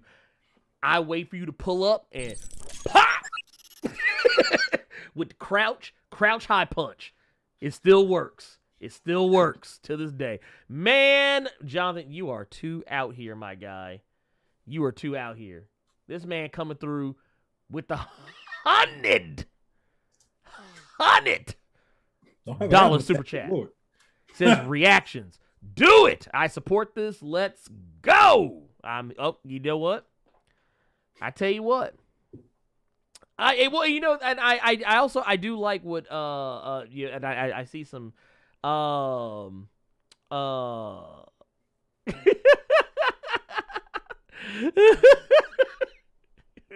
love the disparity between the people. Yeah, that's what I'm looking at now. And don't like Bob Burgers. I wasn't even looking at that. I'm looking at the people who want us to do them and then don't want us to do them. Oh yeah, I'm looking at that as well. Honestly, commentary is something that I've also more considered, mostly because it's easier. And also I don't have to. I think I've said this before, and I think y'all have seen this before when I've done them. I don't have very hyperbolic or crazy reactions. I don't either. I've when I watch there have been times I've watched. I'll be like. Only reason I even thought about it was just because I was reacting a lot to Peacemaker, but it was more so like, bro, what the fuck? I would not mind doing commentary though. I would not mind doing like commentary on something. Oh, like, you can have that. You can have. Yeah. I don't even know. See, I don't know if people would want commentary from you since that last one. That last one. I don't know, big dog. What? I don't know, big time. After that 4 hour, I'm just gonna shit on this movie fest. You talking about the Snyder? Oh no, big time. Everybody that watched it seemed to enjoy it, except for the people who liked the movie. Actually, I think for people that don't know, this actually happened on Twitch. It's on YouTube now. Oh, is it? Yeah, I put it on YouTube. Okay. Well, no, here's the thing. Warner Brothers tried to block the video. Which is so fucking weird because you didn't show any footage. I didn't. Well, no, and what I did was apparently because you could. So the headphones I was wearing, I had it up just a little bit too loud in my headphones. Yeah. So you could hear parts of the movie, especially like music and stuff. You could hear it through my headphones going into the microphone. But the thing is, it was so low, and it wasn't like I was like. Basically, I made a case for it, and they unblocked it. Okay. They unblocked it, but yeah, it's there. It exists. It's a thing. It is very much still on the channel. If you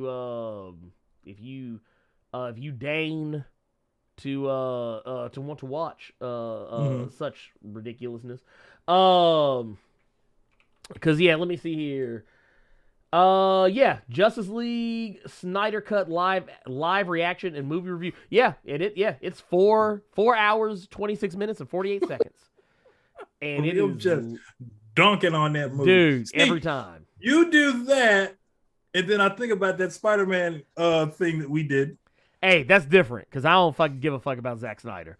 I don't give a fuck about Zack Snyder. I actually like it. Like, first off, let's be real. Zack Snyder would never, ever come be on the Blerd Cave or Keep It Plus Ultra. Nick Spencer, dude, if you I can make a case for Nick Spencer to show up. Nope. If you turn your camera, okay, you make it horizontal. You dye your beard blonde. Oh, you get in the camera's face like this, okay? You open your window so they see the back, right? But you get a dope backdrop back there, like how your baby running around the backyard. But remember, you got to be this goddamn close to the camera, though, right? And then your eyes got to be like this, like all the thumbnails. You got to do that. I guarantee you, Snyder will come up in this bitch. Oh yeah. Oh, probably. Oh my god. No, I don't. I wouldn't want to talk to Zack Snyder. There's nothing, honestly, because you know what? There's nothing good I could say to him. I mean, look, and I mean that. I mean that because look, because here's the nicest thing I can say to him. Sorry about your kid. And that I think is even a bad thing. That's man. I don't generally speaking,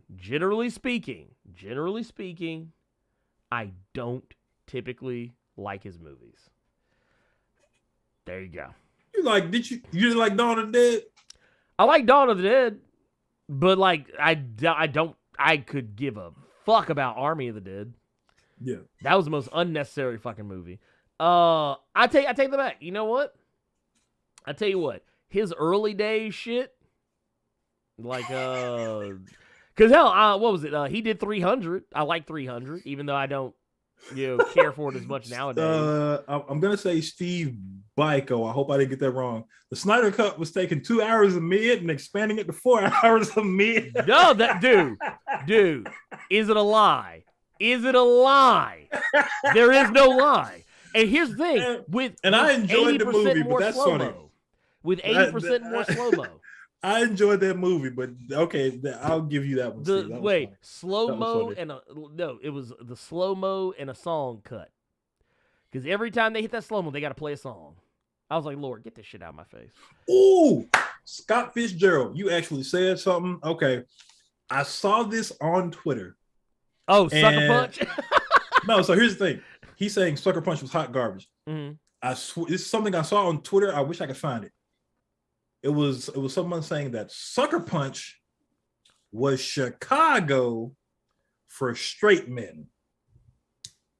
If you know the musical Chicago with Catherine Zeta-Jones, I shit you not. That's what I saw. I swear to God.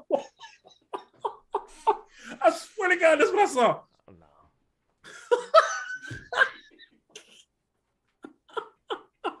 I swear to you, I wish I could find that tweet, y'all. I swear to God, if any of you all know what the movie Chicago was, Renee Zellweger, Catherine Zeta-Jones. Oh my God, who else was in that movie? I think Ewan McGregor was in that movie, but yeah. I swear to God, that's what someone said on Twitter. I got sucker punched for my $12. I'm sorry, Elite.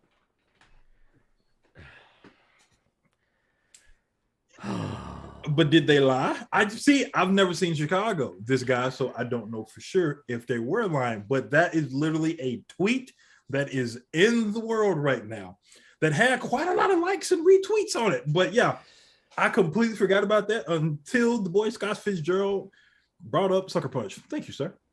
Well, it's okay.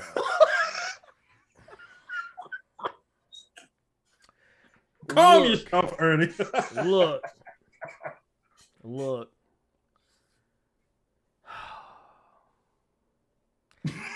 I don't like it. First off, Sucker Punch is terrible. It is fucking terrible. That movie is so terrible. And you know what? It pissed me off because I was like, dude, you could tell this is a motherfucker who, okay, anytime someone tells you, oh, I wrote this movie when I was a teenager, and they grown. Oh, I didn't know that was a thing. Yeah, look. That movie is fucking stupid. That's all I can say. I don't have any other argument, but I'm happy I didn't see that in theaters because the trailers I thought looked awful. I thought it looked whack. They released a shot from the movie before it actually came out, and the only reason it had me even vaguely interested because they used one of my favorite Bjork songs in an action sequence. This is a song called "Army of Me," like from back in the mid to late 90s. And I love that song. I think it's a cool song. It's one of my favorite. It's actually one of the few Bjork songs I legitimately like. And I was like, oh, dude, that's pretty cool. And then I realized what the movie was centered around. Like, I was like, okay, this is fucking dumb. Because it's literally just, it's basically Zack Snyder trying to live out his anime fantasies. And I'm just like, no, I'm good. I'll pass. I would rather watch actual anime. than watch this. But no, I remember IGN kept trying to say that it was like a video game come to life. I'm like, you people are terrible. You know what they used to say about IGN, Carter? They still say it. Oh, then it's true. You can't spell ignorance without IGN. Yep. And you know what? I'm not even trying to be inflammatory because a personal friend of mine works for IGN, so I'm not trying to throw shade at her. But yeah, just the company as a whole is kind of stupid. Anyway, point of the matter is, yeah, these are all things that are happening. Wait, was it? Wait, there was something here I just said. Wait, this was. I saw somebody said something in here that I feel like I just missed. Okay, yeah, okay. I'll have to go back and look for it. But we got one here. LJ Brown, man, thank you for the 14 months. We appreciate you. Said check Herbert Scott's response to Sucker Punch. Oh, wait, now I gotta go look at this. Oh shit! Don't make people choke on Jack Daniels, you fuckers. Sucker Punch was for anime fans who beat off to the cover art and never watched the anime. Bruh. Bars. Well, you didn't have to go that hard. You did not have to go that hard. Goddamn. Oh my god, you didn't have to do it. Wow, why the hate for G4? Why are people hating on G4? Because G4 was ass there at the end. G4 went from oh god. Oh, you're about like at the when they right before they folded? Wait, no. Even before that, when it was just Attack of the Show and fucking Cops reruns and Star Trek reruns, X-Play was gone, Cheat was gone. The one that they took from MTV where it was just video game characters doing music videos. Yeah.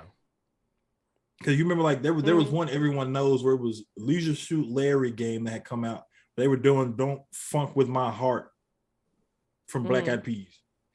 So yeah. When it was just Attack of the Show with people you did not care about, and then Olivia Munn had left because that's the only reason people know who the fuck Olivia Munn is. True. G4 was ass. Well, I'll give you that. I have no personal attachments to G4. I just thought it was funny.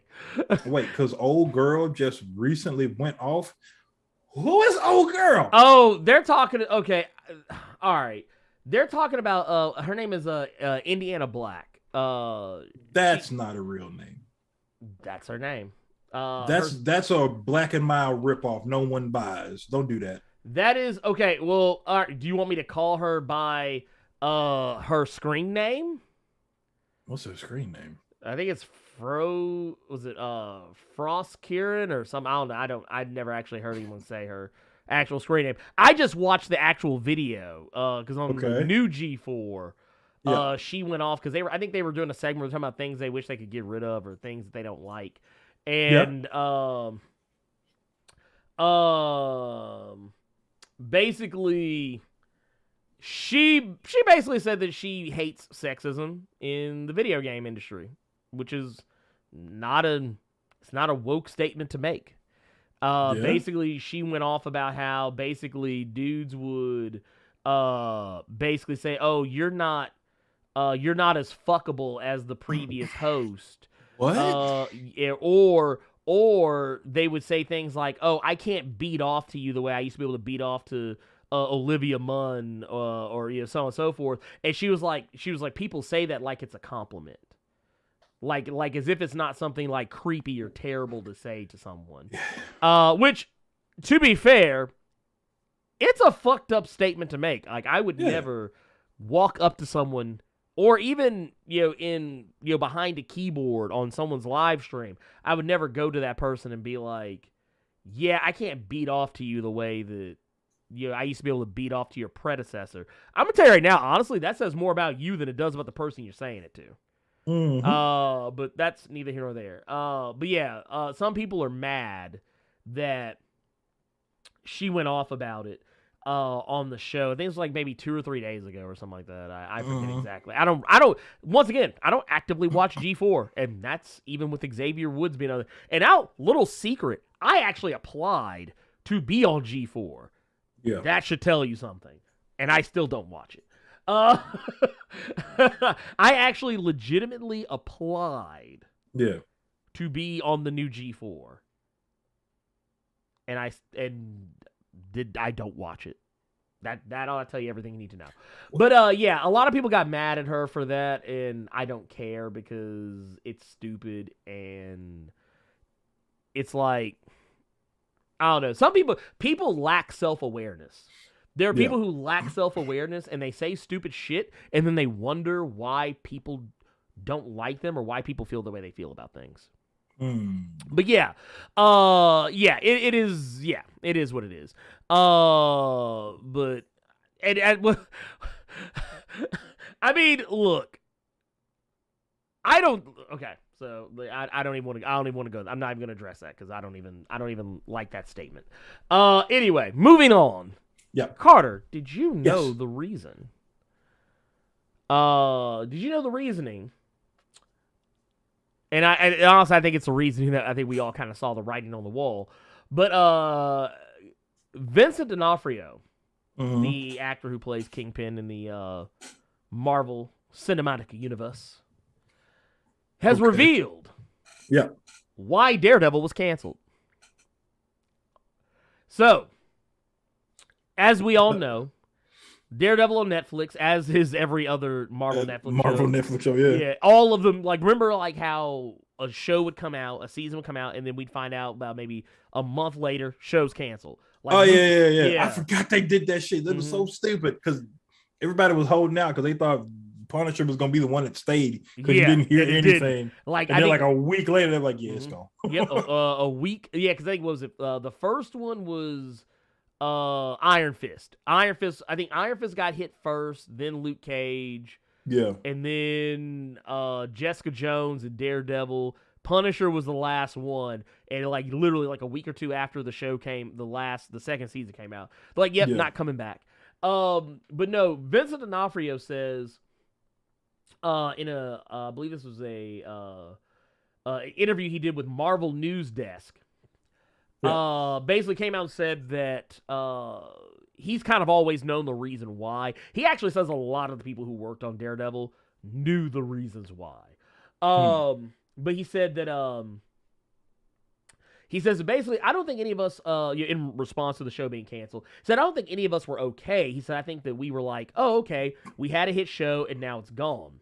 Yeah. But he goes on, excuse me, but he does go on to say that, shortly after that, at the same time the whole Save Daredevil group started to rise, the cast, most of us, I believe, but I know Charlie Cox and I for sure, and Deborah Ann Wall, I think we started to learn the reasons why that happened. So we understood what Marvel was doing because Disney Plus was coming out. When you're in this business a long time, like we have all been, it kind of made sense business-wise. What didn't make sense to us was why we wouldn't continue that show or the idea of how that worked and how well it worked. Conceptually, I think we were disappointed, but I think we all understood what was going on, and it sort of was inevitable. In this business, you learn to accept things because you know it's a business in the end, and there's nothing that you can really do about it. And then he kind of goes on to say one of the things about losing the opportunity to do a fourth season was, I know Charlie feels the same way, and I know he'd be comfortable with me speaking for him because Charlie and I are friends. There was a lot more to explore with his character and mine, all the characters in my opinion, and we just hoped we'd be able to, and it turns out I've been able to do Hawkeye, and now Charlie, spoilers for, Spider-Man No Way Home, Charlie is in Spider-Man. That's cool and all, but it's not the show. So I'm really, really hoping that we're going to get that back at some point. Well, that is actually, now it's funny you say that, because the whole thing is Charlie Cox, and I don't know, we didn't get a chance to talk about this because it was the end of the year show, but Charlie Cox is known. He basically, Charlie Cox has been playing the longest of long cons. All the while, y'all were putting up these Save Daredevil hashtags, and oh my God, bring Charlie Cox back. All the times he's like, yeah, I've moved on. I'm not doing anything with Marvel. I've moved on. I don't have time, yada, yada, yada. All that time, ever since Daredevil ended and was canceled, Marvel has kept him in the loop. Oh, yeah. That was never a doubt in my mind. That if there, well, because even Jessica Henwick said it. Jessica, who played Colleen Wing on Iron Fist, she said that Charlie knew well before all this shit came out. And I think that's more so has to do with the fact of he was the one that proved to be the big money maker. Yeah, he was the one that even through all those shows, they were the constant. Okay, yeah. At least with this one, we know we're gonna do something. We're gonna make money with this one. Yeah. And there's going to be a lot more things that we could do to continue to make money with this one. Luke Cage, you can make you can't really make an argument. Luke Cage got whack. Jessica Jones, I don't have an opinion on. I didn't really watch it like that. Punisher was visual NyQuil. She put me to sleep. But Daredevil was the one where you knew you had a hit.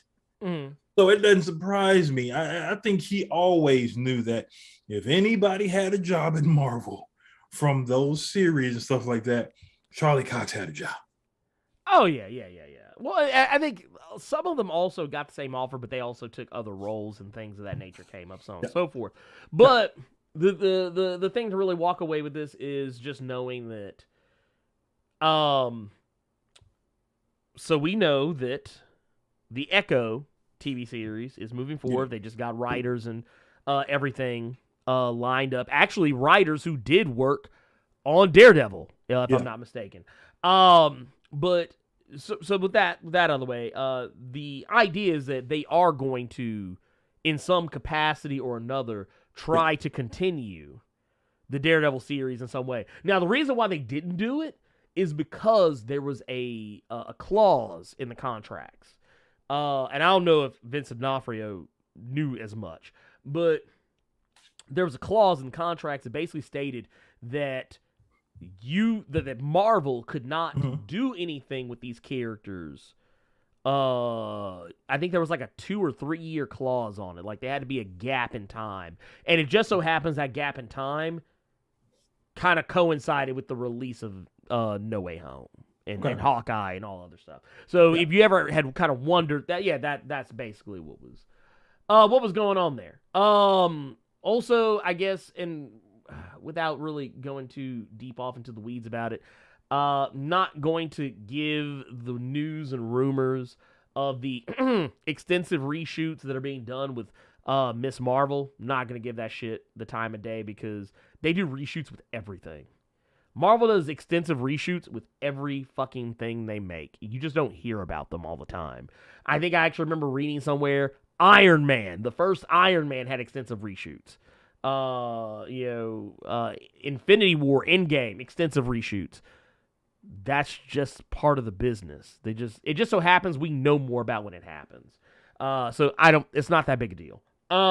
What is a bigger deal, Carter, did you know that Letitia Wright, she back? I heard, man. She back. I'm just happy that the movie is back shooting. Yeah. Basically, it makes me wonder. It does make me wonder. Because she hasn't said anything about her vaccination status. Yep. But the thing is, you can't travel without having proof of vaccination. Because she is coming from the UK. Honestly, I think and there is a travel ban. There's a travel ban. Yeah. And honestly, I don't like bringing up wrestling references, seeing as how I don't fucking watch it. I just pay attention to the shit that I see online. But did you remember when people were saying that Ric Flair's daughter had broken up with her guy? They had split. Andrade? Yeah. There you go. They had broken up. Mm-hmm. And then people were running that story into the ground. They broke up, that they're not following each other anymore. Mm-hmm. And then Christmas came around, boom, they're taking Christmas photos together with the family. They a well-oiled machine. Ain't nothing changed between them. Yep. And the reason that I bring that up is everyone has been, and we've talked about it on the fucking show that, Letitia Wright it's been a lot of drama. It's been a lot of this. It's been a lot of that. But I'm sorry, I saw something. Okay. They're back shooting, and Letitia Wright is back as well. Mm-hmm. So who knows what happened? Right. Honestly, we know what she said before, and I think that's what a lot of people are going off of. But and then people tend to forget that she had gotten injured. Yeah. She had a concussion, and I think I forget the full extent of the injuries, but I know part of it was she had a severe or minor or a mid-level to severe concussion. But I say let's let common sense speak for itself. If she traveled back home, to the United Kingdom, there's a travel ban that was put in effect after she traveled. That you can't leave this motherfucker unless you vaccinated, and you can't come back to this motherfucker unless you vaccinated. Now that she's back, you do the math. Now, neither her nor Marvel or any agents or anything like that have said anything about it. But I will tell you this. In regards to how they're going to treat her going forward, I can't say anything. But what I can tell you is that whatever she fucked up, or if she done fucked up, Winston Duke ain't letting that shit affect him, because this motherfucker about to make this money. What was it? What was I saw here? Somebody said M'Baku is getting unpaid. Look, let me tell you something. Let me spit a little game to you. M'Baku said, "I'm trying to get this money." All right. He said what? He said Marvel supposedly that, and no one has actually confirmed this. No one who matters has confirmed this. But M'Baku's actor Winston Duke has basically gotten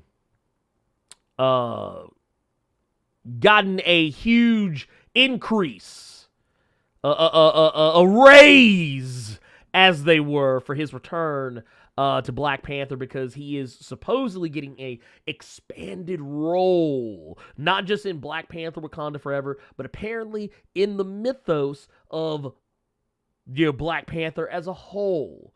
We don't know what that means. We don't know what it he's is. Gonna be T'Challa. Everybody, he's gonna be T'Challa. Somebody's gonna say this shit. Yeah, they're gonna say somebody's some gonna dumb fucking shit. say it. Look. Hashtag recast. Oh my God. Look, you know what? You want to know why Marvel is ignoring all those petitions for recasting T'Challa? Because everybody ignores all those petitions. Well, here's the thing. People think that if they start a petition, that they're gonna get actual change. I'm sorry, that shit doesn't. You ain't though. You ain't gonna get it. And I'm gonna tell you why. Because no company, no matter how nice they may appear to be on the outside, no company wants to look like it just does whatever people want them to do. That's Damn, y'all not got how a you do business. million signatures? That's what's up. That's cool. Yeah. They'll be like, you know what they're gonna say? Well, pretty sure we're gonna see all of Black Panther too. But here's the thing. It's not to say, and while technically they have, okay, this is how people need to learn how to play the game. Okay. Remember how Andrew Garfield, and once again, spoilers for things that are out. I'm sorry, I'm talking about it. It's out in the open. It's Spoilers Spoilers for Hashtag Spider-Man. spoilers. Yeah. Spider-Man No Way Home, spoilers ahead. But you remember how many times Andrew Garfield just straight up said, "No, I'm not in Spider-Man No Way Home." He's been saying that shit for a long ass time. That boy was promoting the hell out of that musical movie he was doing with Vanessa Hudgens on Netflix. Mm-hmm. And anytime he was asked, he said, "Nope. No comment. I'm not in it. I'm not in it." Lots of people who have been in Marvel movies or are playing certain characters in Marvel movies, they always say no. And Marvel themselves have often denied certain things being in their movies when in fact they actually are, or they just don't address the rumor at all. Here's the thing. Yes, Marvel has said they're not going to recast T'Challa for this movie. And they have said they're not going to recast him for the foreseeable future. And that, you know what the foreseeable future is? This movie. It doesn't mean they're not going to eventually recast him. I really wish people would shut the fuck up and get over it and move on, because eventually at some point they will do something with T'Challa. It just ain't going to be right now. It ain't. You know what? You remember Veruca Salt from Willy Wonka and the Chocolate Factory? I want to Oompa Loompa now. I want to Oompa Loompa right now. I want the world. I want it right now. That's what these people sound like when they beg for this shit. It's like, dude, let them tell the story they want to tell and just wait and see what happens. Just wait and see what happens. It's not that big a deal. Chill the fuck out. Look, most of the motherfuckers weren't even fucking with Black Panther in the first place. Y'all didn't know not an stitch of Black Panther till y'all saw that trailer in 2017. But people get mad about it. It's like, dude, chill out. Marvel is going to handle their business. They have a plan. That shit's plotted out 5 to 10 years in advance. And a sudden and untimely death fucked all that up. It is, not trying to say this Chadwick's fault. I'm just saying that it is what it is. He died unexpectedly. Nobody saw that shit coming. The only motherfucker that knew was Chadwick. He was the only one that knew that he was going to die. And even he didn't know exactly when the shit was going to happen. Shit got thrown into disarray, and an audible had to be called, and they called the audible as best as they could. Because let's be honest, if they would have recast T'Challa immediately after this man's passing, there would be plenty of y'all be like, man, that's disrespectful. The same folks that are sitting here saying, oh, they need to recast him. Y'all been talking about how they wrong for that. They just acted like he ain't gone. And then there'd be a huger number. Y'all would have been like, oh, well, I don't like the guy they got to replace him. I would have done this instead. I don't like this, so I'm not going to. Y'all motherfuckers can't be pleased.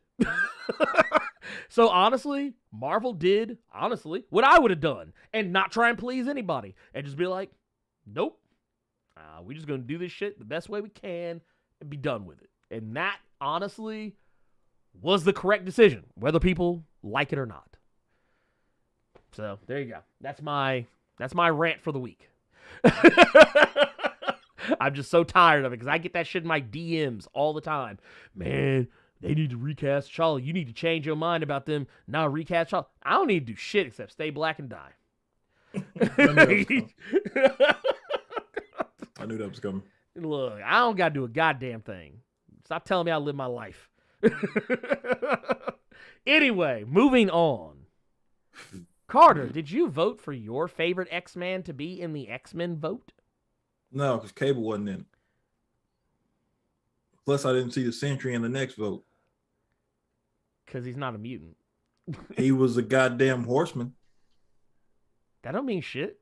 Yeah, it does. I mean, he's part of the. He cool with Apocalypse to be in the fucking horseman, so he could have been one.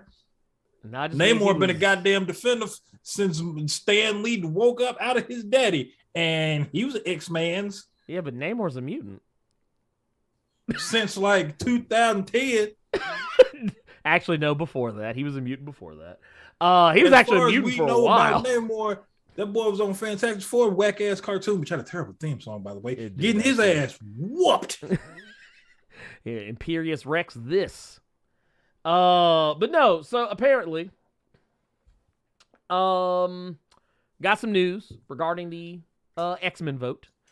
Some changes have been made, and not to the vote itself. The vote itself is as is.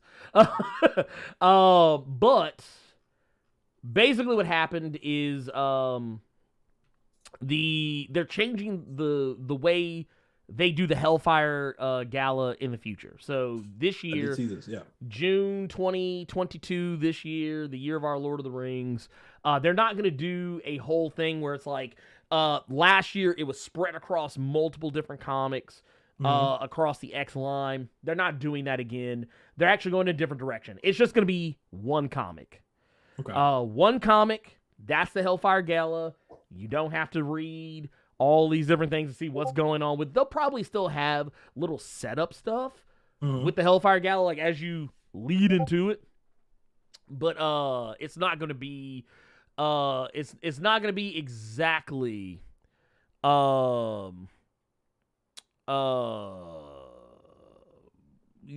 way that it was. We'll put it that way.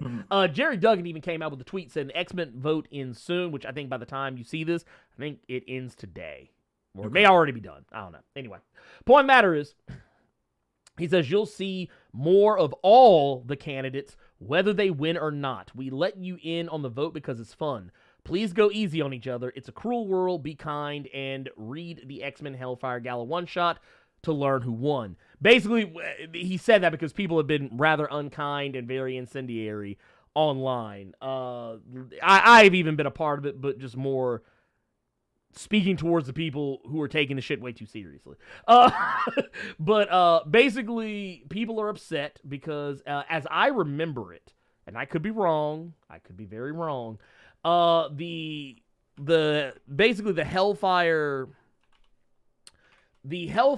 vote, the vote for whoever it is that's going to make it in. Here, let's actually pull this up. There we go. Got a little picture here to go with our work. So for those who don't know, the characters that could be voted for were, of course, as follows. We have Penance down here at the bottom. Gentle, also down here at the bottom. Bling, also down here at the bottom. Bling, bling, boy. We also had Gorgon right here on the right. Surge. We also have Avalanche. There's also Firestar, Micromax, Siren, and Armor. Those were the characters you could vote for. When I hear Penance, I always think of the one that was in Thunderbolts. Yeah, I always think of Speedball. Yeah. I always think of Speedball. Yeah. I hate that somebody else has that name. Well, I mean, to be fair, she technically had it first. Huh. Technically. Okay. Because before Penance was Penance, he was Speedball. Yeah, I remember that. Yeah. Because I always thought the character design was cool, but people hate. Mhm. They hate that character more than they hate the Sentry. If there's any Marvel character motherfucker collectively hate, it's fucking Penance. Yeah. Well, because it was, okay, so he was a character that was very silly and whimsical and just, he was basically kind of like a Spider-Man style. He was even more goofy than Spider-Man sometimes. Yeah, he was. But like, then he became this like super serious edgelord fucking type thing. Well, I wouldn't say serious, but he was a fucking edgelord. Yeah, he became edgelord as fuck. That was the most Todd McFarlane, not Todd McFarlane thing I have seen. Honestly, if you would have told me that Penance was, if you would have showed me a picture of Penance and said he's the latest Spawn villain, I'd have believed you. Yeah, I'd have believed you. But no. So let's be real about it. Okay. The whole thing here with the X vote, it is supposedly coming to a close. But what I think what made people angry. What made people angry about the book itself, and I actually think I don't know if this is the current, I don't think this is the current numbers.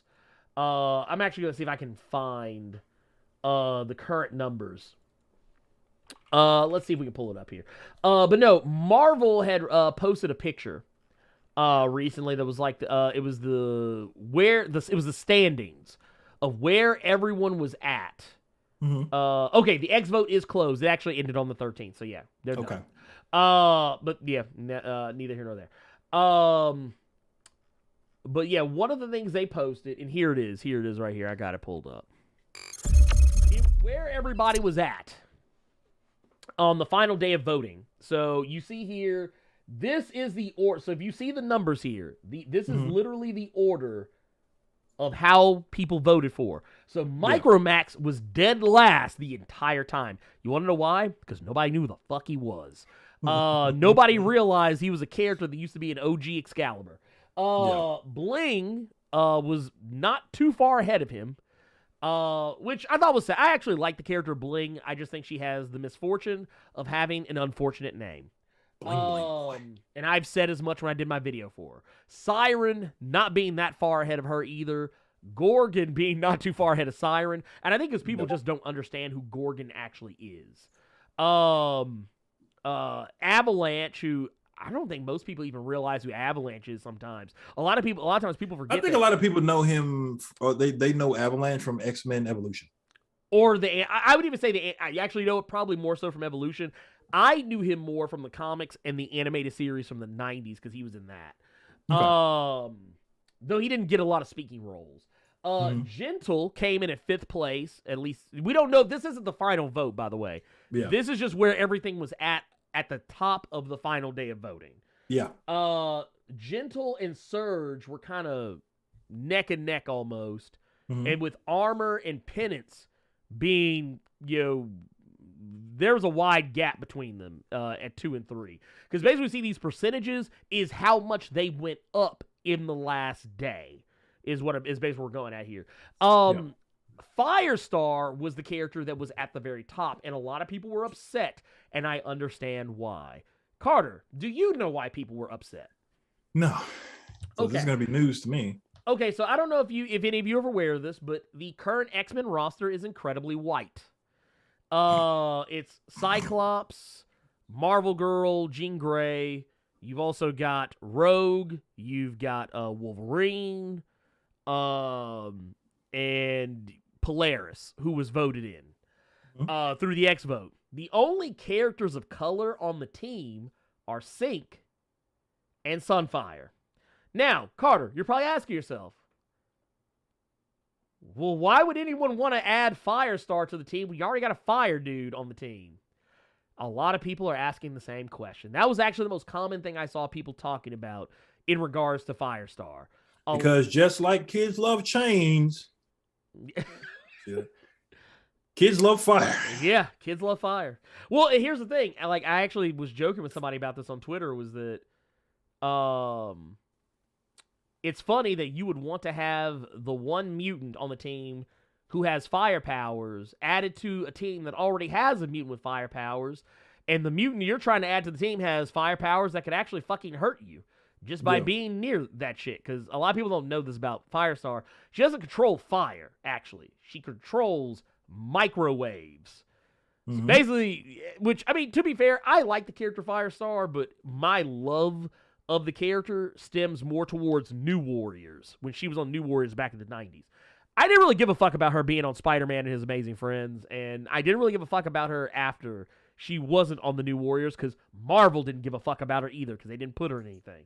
Hardly, if ever. But I like the character, and while I would like for her to be around, I think it's kind of redundant to have two characters with literally the exact same power, especially when you already have two characters who have vaguely similar powers on the team already. And I'm talking about Sync and Rogue. You already have two characters who can steal powers or borrow powers. That's already too close. Having two characters that have roughly the same ability seems silly to me. Now that I've said that, Carter, I also know that the X-Men roster rotates.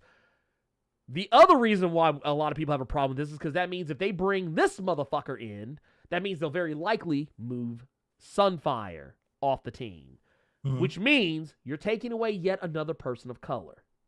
Now, I'm not saying that's what they're going to do, but that's what a lot of people are assuming is going to happen because of how this shit works and how it was worded. Yeah. Me personally, I know a lot of people voted for Penance. I voted for Gentle. I thought Gentle would be a more interesting character. Because here's what people do. Here's what I'm telling you what people do. And I don't like it. I don't like it very much, if at all. So people don't think about the stories that could be told a lot of the time when it comes to this whole X vote thing. Because I actually went through the replies to the Marvel Twitter account whenever this was brought up. I saw so many people back when the last vote happened about, oh, Polaris never gets any storytelling. Oh, no one really tells good stories about Polaris. It's like, see, what this tells me, you never read the shit she's actually in. She was getting a whole story arc in X Factor. Hell, the previous X Factor run, she got the majority of the storytelling there as well. So that lets me know you didn't read X Factor. People were saying the same thing about Firestar. I can make a case. She doesn't get a lot of stories. She hasn't been used a lot. But the thing is, I'm looking at storytelling potential in all of these. And, I can make a case for Gorgon, considering that he got fucked up after the whole Ten of Swords thing, where he got resurrected. Oh, no, man. He likes to fuck rocks. I don't know if I want a motherfucker on the team fucking rocks. Oh, my God. Anyway. He will never live that panel down. No, he won't. No. He will never live that panel down. No, he won't. I ain't never been that hot and bothered. Well, I'm finna break off a pebble. No, dog. No. This dude's out here smashing rocks. But no, Armor. I can make a case for Armor, but Armor has gotten a lot of storytelling. I think Armor has had that. I think that characters had their fill because they were prevalent in a lot of Jason Aaron's Wolverine and the X-Men. Well, and not only that, I'll throw you one better. Okay.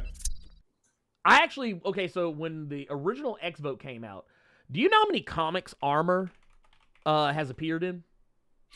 Well, I know the Jason Aaron run, and then they did those mini-series graphic novel things with Wolverine and the X-Men as well. So yeah. Armor has made 217 appearances across Marvel Comics line. At the time, when I voted for Tempo, do you know how many comics Tempo had showed up in at the time that the vote came up? It was like 13 comics, give or take. I was right. So that's the kind of that's the thing I kind of look at. Monet as Penance. Don't get me wrong. I like the character of Monet. This is not shade or anything. But you bastard should have been reading X Corp. Well, that's also what I was gonna say. Monet has been in almost 300 comics in her time, and she's had. She's also had about roughly anywhere between 13 to 15 minor appearances as well. That basically means she was like a background character, or she was just on a cover. Or maybe she was mentioned, but just wasn't present. The thing is, I like her as a character, but here's the thing. She was in X-Corp. She got plenty of storytelling there. I didn't like X-Corp. That's fine. She also, she's been in other shit. What was it when they did the whole Axis where everybody was inverted? She got a lot of panel time in that too. There's not really more you can tell me about Monet that I don't already know. Yeah. Especially considering I've been reading a lot of her comics lately, preparing to do a video for her. But like characters like Gorgon, you don't really see. Like, let me pull up Gorgon. Let's pull up Gorgon. Because Fucker. The rock fucker. I mean, you're not wrong. You're not wrong. Gorgon has appeared in 68 total comics. Goodness. Yeah. That's it? Yeah. 68 total comics. Let me pull up Gentle. Gentle. Let's see what let's see what his tally is. 83. 83 comics. Here's my thing. I want to see characters I don't see all the time or I haven't read a lot of. Because here's the thing. You can sit here and say that, well, I want to see them in stuff now. Here's the thing. That doesn't change the fact they haven't already gotten a lot of character development. I would rather them take characters that don't get used very often and just put them on something. Now, to be fair, I know that I can just as easily say that, well, why don't Marvel just take these characters and give them their own team and then let the other person go join the X-Men? You know what? That's a great idea. They're technically kind of already doing that with Secret X-Men. But that's just a one-shot. Mm-hmm. That's a fucking one-shot. Honestly, if it were me, I would actually rather they take this whole entire fucking team and just make them their own X-Men team. You could call it I mean, because here, you got X-Men proper. You've got X-Men Red, which are the X-Men of Morocco. And then you could have whatever these motherfuckers are. You could call them X-Men Blue for all I care. Honestly, we probably shouldn't be doing the whole X-Men Blue, Gold, Red shit anymore because, that experiment didn't go quite the way people wanted. But that said, I feel like there's a team here that could have very easily... This team could sell books. You know what I'm saying? I think this team could sell books. Not to mention, it's a team that has a very wide array of representation. You have 3 whole-ass black and brown people here on the bottom. You got a whole-ass Wakandan right here in the middle. You got a whole-ass rapper's daughter right here on the left. You got Monet, whose ethnicity has been debatable across all threads of social media. I've seen so many people argue about what color she is. It's not even funny. And Marvel don't know either because the colorists stay fucking her color up. That girl's skin gets lighter with every fucking comic. She got that shit that Michael Jackson got. She got vitiligo or some shit. I'm still saying the shit I said on previous Blerd case because that roster is kind of mid that they want us to choose from. I still just want them to do stuff with like Edie and Genesis and stuff like that. Like I still think there are a lot of stories to tell except with this because this roster here is just it's okay. Well, like I'm with you on the whole. Like I want Gentle if I had to pick from anybody there, but you could have picked so many different people. Well, and here's the thing. I get why the roster is kind of mid for a reason because, I mean, you're supposed to just pick one. But the thing is, I think if you actually took this team and put them together, kind of like the same way I felt about the Hellions. I thought the Hellions roster was mid as fuck when they announced that shit. But here's the thing. Fair point. That roster turned out to be fucking good because you got a good writer behind it. So, of course, it turned out great. Yeah. But the thing is, you could do that. Like, here's the thing. There's lots of... Look at all this representation. I mean... This roster is more diverse. Well, look at all this representation. I'm serious though. Look, you got 3 whole ass black and brown people. You got 3 Asians right here, dude. I ain't never seen a team this woke. It's woke. I don't know, man. It's a little woke. Marvel's kind of. I don't know if I can take it, man. Marvel's getting. I mean, look, I'm not saying I don't like Asian people. I'm just saying that, there's a lot of Asian people in this team. It's kind of woke. But yeah, I don't know. I feel like they could do something better. I wish the X-Men vote I wish they wouldn't just take all the people of color and lump them in with the X-Men vote and make people have to choose. Because now you're basically saying, pick your favorite ethnicity. Yeah. That's what it feels like. Because you're taking 3 Asian characters, and for all intents and purposes, 3 black characters, and you're basically telling people, Oh, and then on top of that, you're taking 4 white motherfuckers and say, hey, play for your freedom. Vote for your freedom. Is that not what it is? I started thinking about that rollerball movie Paul Heyman was in, where motherfucker had to play rollerball to get away from Jean Reno. Oh yeah. I mean, I'm just saying. Is this wrong? The wokesman. The wokesman. Oh man. This team has Sunday dinners.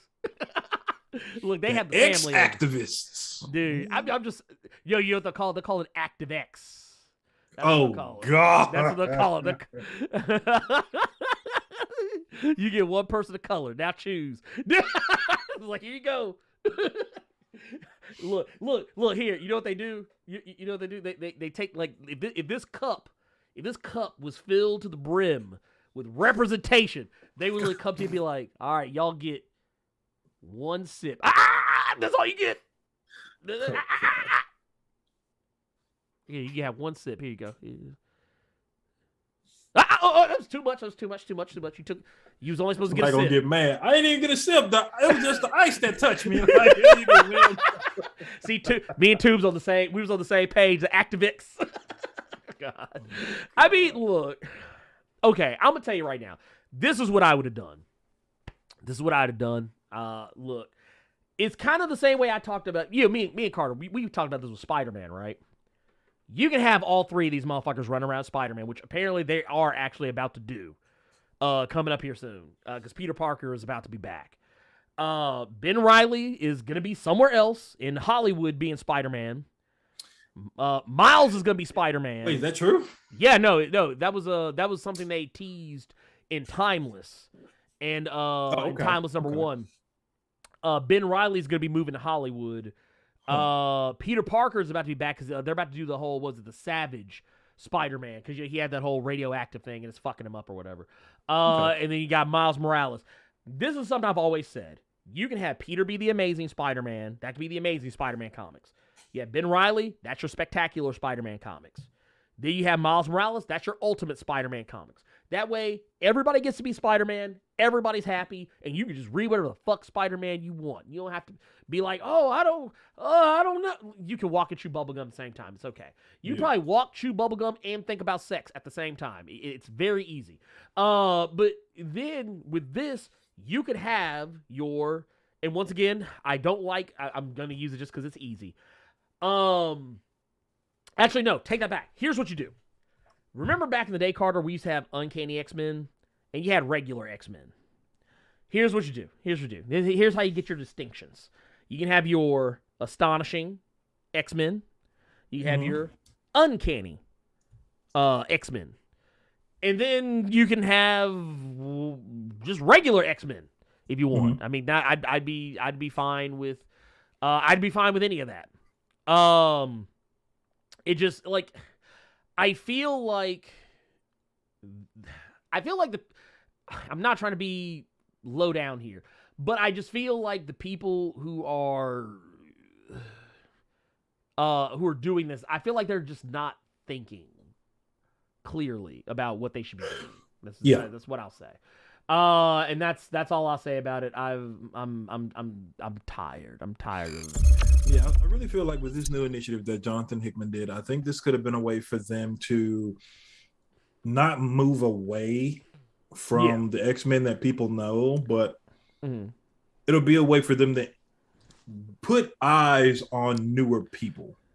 Yeah. I think this could have been a way, okay, this person's dead. While we're waiting on the resurrection protocols, we could have had these group of X-Men doing their things just to give people, you know what I mean? You kind of get where I'm going with it. No, I'm sorry, I got it. I saw something in the chat that made me laugh. No, R. Callie almost made me.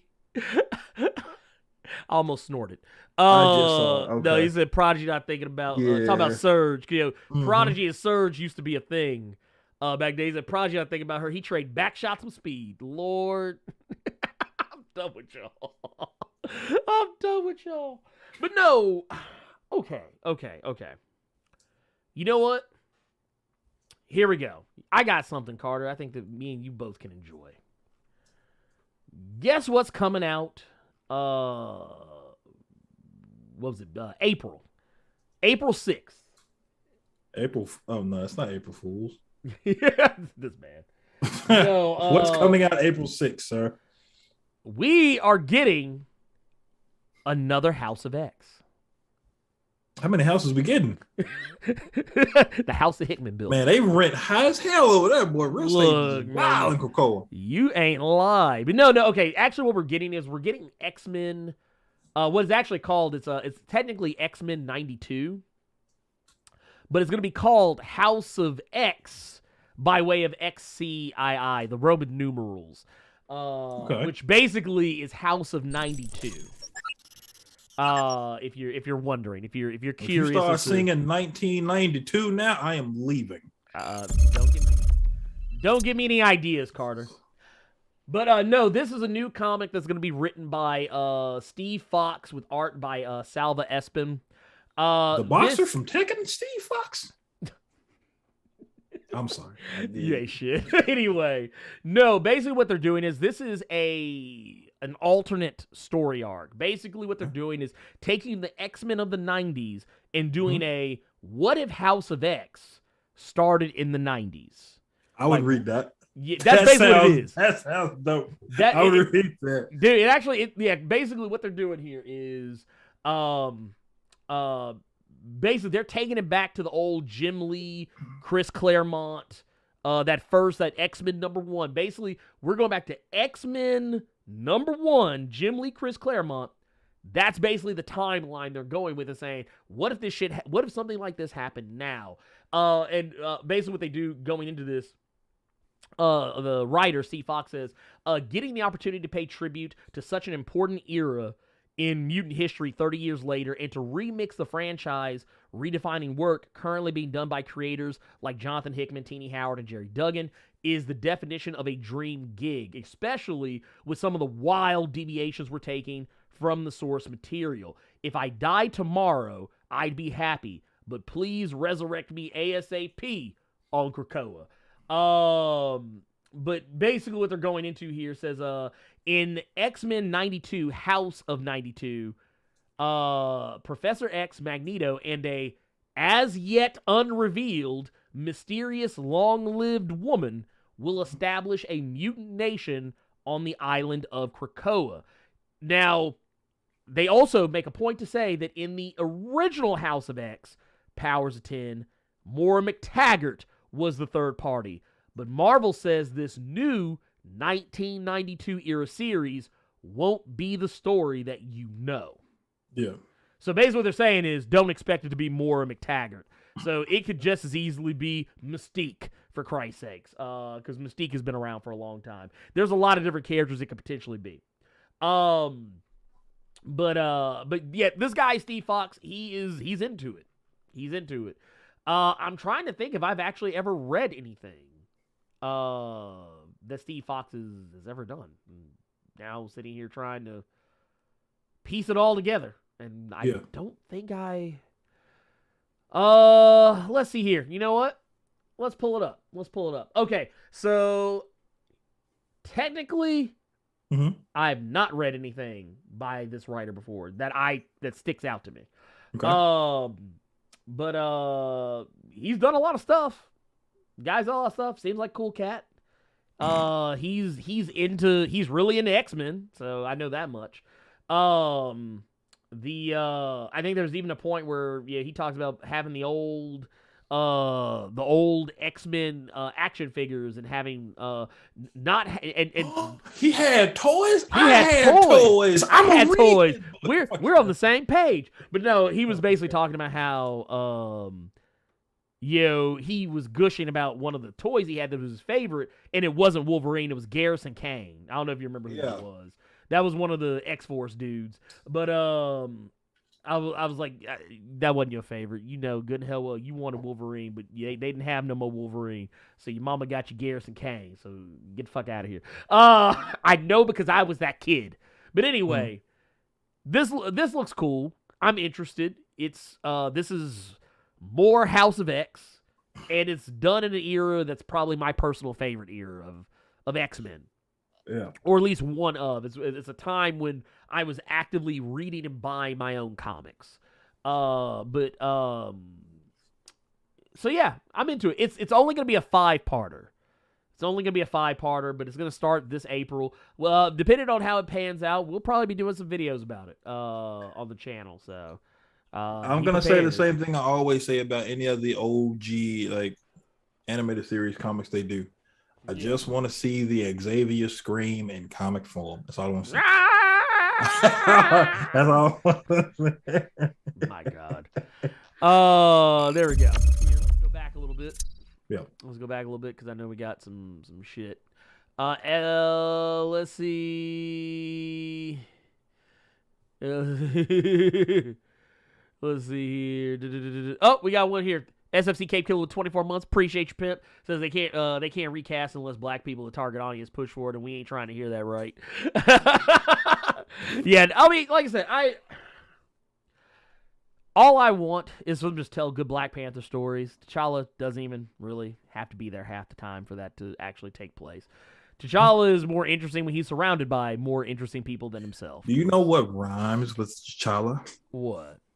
M'Challa. You see what I'm saying? So yeah, they're gonna make M'Baku the new T'Challa. Umbala, Umbakala. Don't worry about it. It's semantics. I'm saying. I'm telling you, M'Baku will be Black Panther, man. Clint Jackson IV with the $5 super chat. We appreciate you. Didn't even say anything. Just dropping the money. But they did say something. I will read the comment they said to me. Laughed and said, I think the only thing I'd be interested in regards to Firestar is that she never seemed strongly connected to being a mutant. Exploring that narrative and her views would be interesting. That is true. That is true. So there are the New Warriors. The New Warriors had 2 characters on that team that were mutants, and nobody really ever talked about it. No one ever really talked about it. Firestar, actually no, 3 mutants. They had 3 mutants on the team. You had Marvel Boy, who goes by Justice these days. You had Firestar, who is Firestar, and then you had Silhouette. All 3 of those characters were mutants, and they never really talked about it very often. They did crossover with the X-Men, the New Mutants, X-Force, X-Factor more often than not, but it just, I don't know, it just seemed kind of weird. What you got there? Not that crossover. No, not that crossover, goddammit. J-Rod with a $5 super chat says, which of the Quiet Council is going to be killed when Sabretooth breaks out of the hole, or do you think no one will? My money is on Charles. Oh, Charles will be the first motherfucker. Nah, he ain't gonna get him. I don't think he gonna get, that boy ain't gonna get anywhere near. He gonna try. I ain't saying he gonna get him. I'm saying he gonna try. He's just Sabretooth, the ignorant motherfucker. Here's one for you. What's up? Now this is just Carter's head. You can just now work with me, y'all. What if Sabretooth, he's going to be pissed, obviously. I mean, as far as much we know, he could come out tamed. They didn't find that house broken the dog. But what if he goes after Destiny? Mm-hmm. Salty and Mystique for not doing anything to get him out. Since Mystique is in love with Destiny, that's her lady, that's her partner, that's my gal. But you do have a cheering with Sabretooth. Mm-hmm. Actually, I'll throw you one better. You know what I actually want to happen with Sabretooth? Something no one's going to expect.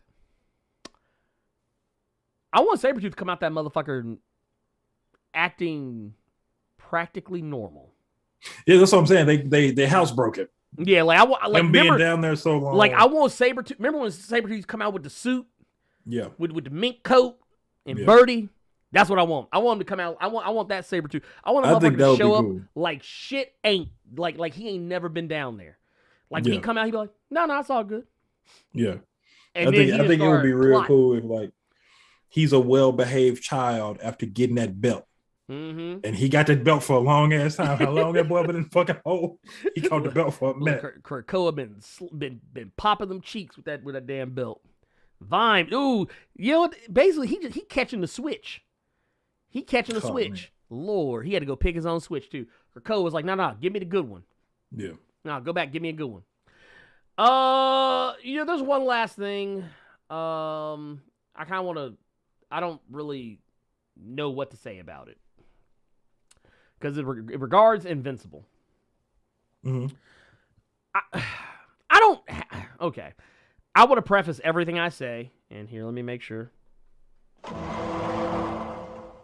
I don't know a lot about Robert Kirkman's personal business dealings, and so I'm going to say allegedly before everything. I'm sorry. I saw you know how to do Avengers Disassembled? Yeah. I'll watch that yeah. Sabretooth declaw. Damn. Sabretooth declawed. Lord. Lord. Devar said akin to Axis Sabretooth. So I was a big fan of Axis Sabretooth. I think what Ernie is saying is no, you come out perfectly normal. Now I could be wrong. You can tell me that this is incorrect, but I think what you're saying is you want him to come out normal. Like, yeah, just acting like, yeah. Acting like nothing happened, but it's because he's the big game. Mm-hmm. Yeah. I'm not saying that. Yeah, I'm not saying that Charles he's playing the long game. Right. Yeah. I want that motherfucker to come out. I would like y'all remember how Sabretooth used to be like, not when he was like feral and rabid and just acting like a goddamn fool half the time. No, I want the cold, calculating Sabretooth that used to fuck with Wolverine all the time. You want Liv Schreiber from X-Men Origins Wolverine. I want that motherfucker to come. Let that motherfucker come out with it. I want him like had the shaved head, have him come out with the big chops, and he just looking around like, no, we good. And then when that motherfucker get back to his room, he just sits down, in claws, and he just like, let's get to work. Like I feel like it wouldn't be Sabretooth if he didn't try to go after somebody, but he kept it to a minimum. It's one of them. Oh, I'm getting y'all asses. Oh yeah, and also I want them to address whether or not, because they are in exile. I want them to address whether or not they can talk to each other, because Sabretooth by this point, Toad has come down there. Yeah. Nanny and Orphan Maker are down there. Oh God, I think that would make him even more mad if Nanny and them were down there fucking with him in that hole. But imagine if they were like, let's get these motherfuckers back. And then his ass go up first. And he just started slowly over time, motherfuckers start coming out that bitch. I don't know how I would handle that. I don't want to see a cold calculating, let's keep it in video game world. I don't want to see a buffed Toad. Like Toad just out here acting a straight fool. Dude, hey, you know what? Toad come out acting like the version of Toad from the X-Men movie. That motherfucker come out, he just whooping motherfuckers' asses and looking like Ray Park. Hitting motherfuckers with that tongue. Oh no, just don't do the storm line. Just don't do the storm line. I was gonna say he did just kind of watch himself get murked. Mm-hmm. Pretty much. I don't know. I want to see all that. But getting we got way off in the weeds there. Yep. Point of the matter is Robert Kirkman, and yes, I did see the $100 super chat. We addressed it earlier.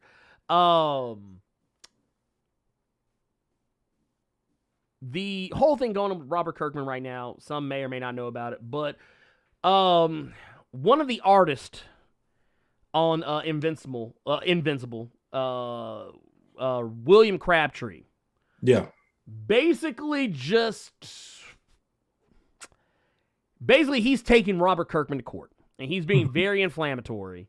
Basically what's going on here says, this is according to the Hollywood Reporter, says Crabtree's lawsuit blames his surrendered Invincible ownership stake on Kirkman's misleading persuasion. For those who don't know, Robert Kirkman is pretty much the guy who owns the creator rights to Invincible. I don't think anyone else has them. I think he might be credited as sole creator, because if I'm not mistaken, Ryan Ottley wasn't there in the beginning. Okay. Ryan Ottley came a little art-wise, yeah. Yeah, art-wise, yeah. Ryan Ottley came a little bit later. But basically he says that he goes on to say that he co-created the Invincible comic book series due to his role as a colorist for the first 50 issues, meaning he should see profits from Prime Video's popular Invincible television series.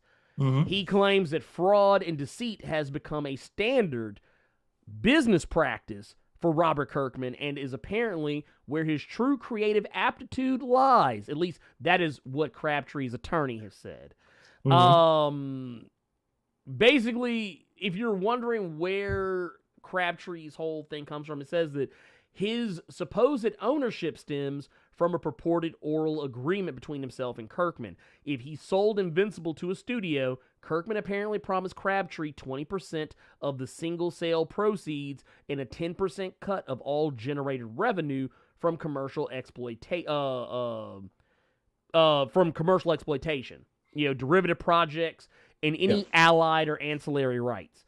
However, when it came time to put their spoken deal into writing, Crabtree's lawsuit maintains that Kirkman and his agents coerced him into signing a certificate of authorship, which unwittingly handed all of his Invincible copyrights to Kirkman's production company. And at they say here at 2005's Comic-Con International in San Diego, Kirkman presented the certificate of authorship and allegedly convinced Crabtree to label his Invincible contributions as work for hire, claiming a single creator show would supposedly be more commercially viable to studios, and Kirkman falsely told Crabtree that Crabtree's rights and financial interest in the work would remain unchanged if he signed the certificate of authorship, and that the document would simply allow Kirkman to market the license of work more easily, resulting in greater profits for both of them. That is some Bob Kane, Bill Finger levels of fuckery. If this is true. I'm not saying it is. We're saying, once again, allegedly, if this is true, this is on, I don't know, if, Carter, are you familiar with the Bob Kane, Bill Finger story? Yeah. I was thinking more so it sounds like the McDonald's stuff almost. Okay, yeah, I see what you mean. Yep. I see what you mean. Yeah, it's for those who are not familiar, Bob Kane, who used to always be singularly credited for the creation of Batman and all of its characters, Bob Kane co-created these characters with other people, namely Bill Finger, who was, if I'm not mistaken, the artist behind pretty much all the designs of all the characters that you know and love today. And Bill Finger did not get any credit for any of his creations, anything regarding Batman or any of its derivative characters, until Batman v Superman came out. Batman v Superman was the first time Bill Finger was ever credited for anything. If you ever watched a movie, TV show, read a comic, whatever, it would always say solely created by Bob Kane. This is very similar to me. It reeks of that. I've heard some rumblings that Kirkman's on that fuck shit, but I don't know. I don't know what to think. I don't know how to feel. Sammy Wiltshire just put a $5 super chat basically saying what you said. So it's a much worse than Bob Kane, Bill Finger situation. So yeah, there's a comment from Tremble Dust where it was basically what I was thinking. So yeah, you got God. Yeah, pretty much. God. So yeah. At the end of all this, I don't really think anything is going to come of it just because you played the game and you lost. Yep. Robert, I'm going to use something Snoop used about a Kardashian and Black China. Robert Kirkman saw a sucker and he licked it. That's true. That's true. That's true. If this is true, anytime, like, you have to realize at the end of, I think that brother should realize that this is a business. You know, comic books or what have you, if there is money to be made, and there's a lot of money to be made, anything anybody is saying about anything, if you ain't recording or you got it in writing, with this being a business, that I trust your word, fuck out of here. Lawyers should have been hit up off rip. Accountants, whoever the fuck. So for you to take that man's word as the gospel is kind of inept. Just because, like I said, this is a business. Yeah, y'all can be as cool as a breeze, but you better It's get still some a business, big dog. You better get it. You need to get it in writing and have somebody present, because if it starts to happen because you have these people present, then that means there is some fuckery afoot. Yep. And you most definitely need to start getting shit put in writing. So it's messed up that it's messed up that it did happen to him. Yeah. But I'm with you. I'm with you. Sorry to say it like this, them's the breaks, man. Yep. You got played. Everybody has taken L at least once. Oh yeah, no, I mean think about it, because I see somebody else said, what was it? Stan Lee and Bob Kane got down for themselves. Yeah, which is true. A lot of people like to think. I mean, I love Stan Lee. Don't get me wrong, but he did some folks dirty along the way. It's and that's not just in comics. That's in any business. We just got done talking all nice and kind about John Cena, but I still remember how John Cena used to do folks backstage in WWE. Yeah. Zombie Mitch, always get it on paper, even if it's your every pops. time. As I promise. And no matter who it is. Jeffrey McKinney said, well, he did. Kirkman did the same thing to his best friend Tony Moore on Walking Dead, which that's another thing I remember. Did he really? Mm-hmm. So, here's the thing, and I'm gonna echo what R. Callie just said. At this point, too many examples of foolishness for folks to still be gotten. Get a lawyer. I'm gonna go and tell y'all right now. If it's me, and y'all heard it here first. If it's me, if there was something came along, like I'm not saying this is happening, but I'm just saying, like, let's say some news outlet or some company, some website, anybody came to me and said, hey, we like what you and Carter are doing with this Blerd Cave thing here. Let's we want to see if maybe we can get you guys, do so blah blah blah blah blah, whoop-de-woo for us. Maybe have the Blerd Cave on this, yada yada yada, and we promote it, we put it on cable. Everybody can see it, get people watching on like let's say HBO Max, like, hey man, we want to put the Blerd Cave on HBO Max. Or Netflix say, hey, we want to put the Blerd Cave on Netflix and give it big production. Regardless of who did it. The first thing I would tell Carter to do, go get you a lawyer, pimp. Yep. I'd be like, go ahead and lawyer up, because and this is and here's the crazy part about what he just said. This is his. Yeah. This is his, and he's telling you, get a lawyer. Get you a lawyer, because and I'm not saying, and I want to make this clear. I'm not saying that because, I'm gonna try and pull. You're gonna do some shicey shit. No, I'm saying it's because you have to protect yourself. You have to protect yourself. I would say this to anybody. I would tell this to a person that I didn't even hardly know. I would say, go get a lawyer, and have a lawyer look at this. And if there's something that doesn't seem right, or you think it's not okay, or you think maybe you're not getting what go talk to a lawyer. That way maybe you can find out. And honestly, I would even say, just from the fact that, make sure the studio don't fuck you over.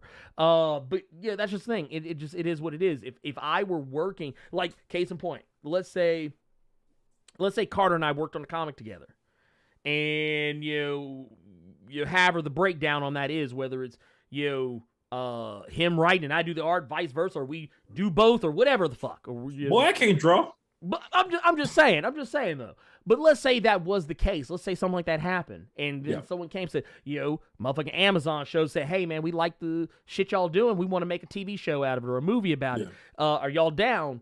And if they just came to me first and just say, hey, we want to talk to you about it, I'd be like, let me holler at my boy Carter real quick. We need to lawyer up on this real quick before we go any further with this. That's just it's what it is.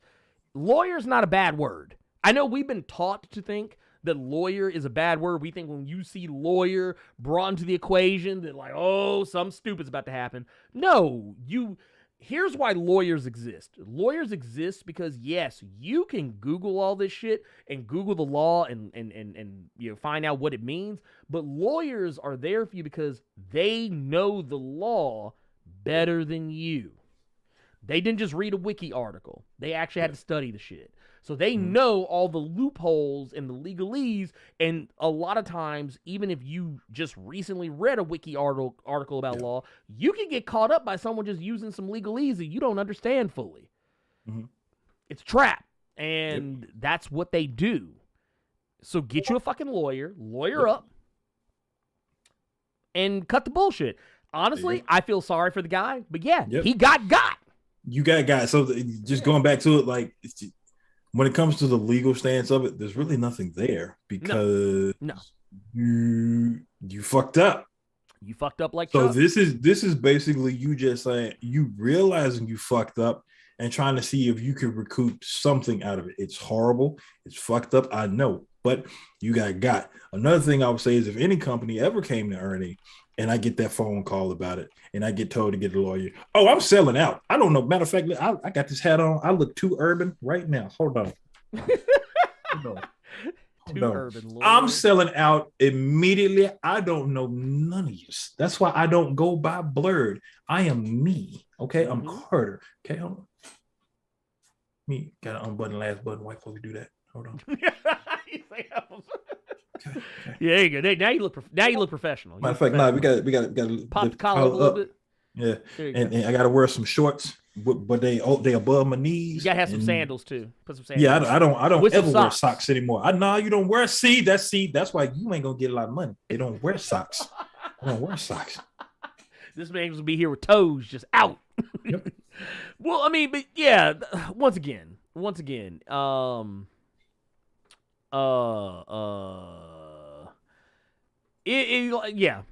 got. I'm sorry to hear it. I'm sorry. I hate. You can't trust people. You can't trust people just because you're cool with them. You just and y'all buddies. This is a business. DTA. DTA every time.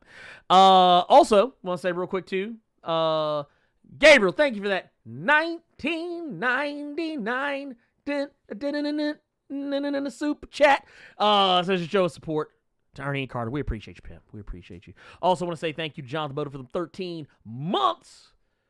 Diamond level. Got the diamond mind out here, man. Dude, they back. Said they're always taking advantage of the artist. History continues to repeat the actions of the past. This is a toxic environment that continues to happen to this very day. It's true. Because think about it. What did we talk about with Hawkeye? What was one of the main things that came up with Hawkeye? They had Matt Fraction on as producer and were giving him all kinds of credits. Yeah. And they technically credited David Aja as well, but he wasn't getting paid for it. He even openly admitted it. He's like, I'm not getting paid for this. Even though they're using his art style, the art that he used for a lot of the covers and even some of the internal shit for the Hawkeye series that he did with Matt Fraction, he didn't get credit for that shit. I mean, he got credited, but he didn't get credited in the way that matters. So, I mean, there you go. It is what it is. But yeah, it that said, Carter, I think you sent me your yeah, I did. Is you mad? I don't care. I don't give a shit. Yeah, guys, my recommended for the week is, since we were talking about Spawn earlier, his first team book, The Scorched, issue number 1 came out this week. It's the new character of Spawn. You have Gunslinger Spawn. You have Dark Ages Spawn. If you played Spawn in the Demon's Hand, you know who some of these characters are. You also have Redeemer on the team. It's basically a book where it's a team that's trying to do their own thing away from Al Simmons, or so they think. Not really going to go into super duper details about what happens in the issue, but this is the first time I've actually recommended to Todd McFarlane anything, a Spawn anything on the show. So you don't need to have read any of the prior issues of Spawn to pick this book up. It's an easy jumping on point for a lot of people. The main thing is that this team, they're actually looking for Plague Spawn, which is, I don't want her to go off just because it's another Spawn, but I don't care. Okay. Plague Spawn in this book is actually I almost want to say Patient Zero's. It's the original Spawn suit. Okay. That the original Spawn was supposed to get, but it was defective, I think is the best way to describe it. So it was supposedly supposed to be tossed to the wayside. Somehow the suit got loose, and now it's going on the warpath right now. That's about as much as I want to give you, but Okay. the interactions between She Spawn, Gunslinger Spawn, especially Gunslinger Spawn just he gives zero fuck. I think Gunslinger Spawn is going to be a lot of people's fan favorite in this book. It's just a brother from the Wild West trying to get used to the world and cares about nothing. And he Gunslinger Spawn just don't give a fuck. It's just Spawn with smoking a square. Just like, okay, let's go. Can we go now? Can we do this? And he got that Winfield slapped over his back. Oh, I knew that was coming. I knew you were gonna make a got that Hunt Winfield reference. on his back. I knew you were gonna make a Hunt reference, but yeah, dude. Look, that motherfucker walking down the street talking about Oh God, but yeah, my recommended this week is the Scorch #1. It was actually a really solid #1. Especially for Spawn, which is several hundred fucking issues in right now. And it was, I'm surprised. Spawn's what, 300 something right now? 300 something? Something like that. I'm shocked that this first issue was as good as it was, in the sense of you don't have to read anything prior to it. It's its own like thing. You just go straight in. You can go straight into it. Yep. Okay, I'm into it. Here's the thing. I know this sounds crazy, and it's difficult for many to believe. I don't hate Spawn like the level that I think some people think I do. Yes. I don't enjoy it.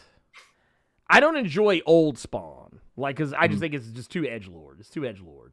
Some of the more recent stuff, some people know I actually do still keep up with Spawn to a certain degree. I'm always aware of things going on with Spawn. Mm-hmm. But yeah, I don't like the way Todd McFarlane just is always slinging him. It's like, it just reminds me, it's like, dude, you act like that's the only thing you ever created. Then I was like, well, technically. Well, I think it'll help you out to know that he's not writing this. Oh yeah, I figured he wasn't. Yeah, this is Sean Lewis. I'm actually gonna throw one at y'all. That's kind of an oldie. Uh-oh. A little bit of an oldie. This is actually not something that came out this year. It's actually something that came out in 2016. I've actually been going back. I haven't really been keeping up with the Star Wars comics the way some others have, but recently, after some talks with a friend of the channel and personal homie, Respawn from I Freaking Love Comics and Be Gay Do Comics, we were talking about this on one of her live streams with IFLC, where we're talking about Dr. Aphra. And I was like, you know what? I was like, let me check this out. Let me go back and read this, because what sold me was she only had to say the two magic words. Kieran Gillen. That's all I needed to hear. That's all I needed to hear. And the rest, well, the rest was history. But no, Kieran Gillen, who, if I'm not mistaken, I don't know if did Kieran Gillen, did he fuck with the, I can't remember if he fucked with the Vader book. I can't remember if he did the Vader book or not, but regardless. I think that may have been Jason Aaron. I think. Here, let me, you know what? Let's do myself a favor here. I'm actually going to look this up. But no, anyway, point of the matter is that the reason why I bring it up is because I recently started reading the Star Wars comics. Now, I want to preface everything I say here by saying that I've never been a huge fan of Star Wars comics, like ever. Ever in fucking life have I ever been a huge fan of Star Wars comics. I'm not the hugest fan. It is what it is. But that's actually one of the things that I really enjoyed, kind of, finally getting.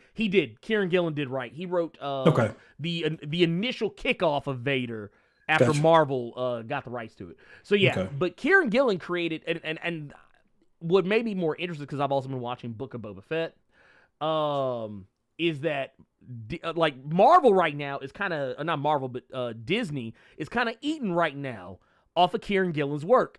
Yeah. Because Kieran Gillen introduced the character of Black Chrysanthemum. If for some of you you're watching Book of Boba Fett, that is the mysterious black Wookiee that been beating the brakes off folks. with the human eyes, which creeps me out. Yeah.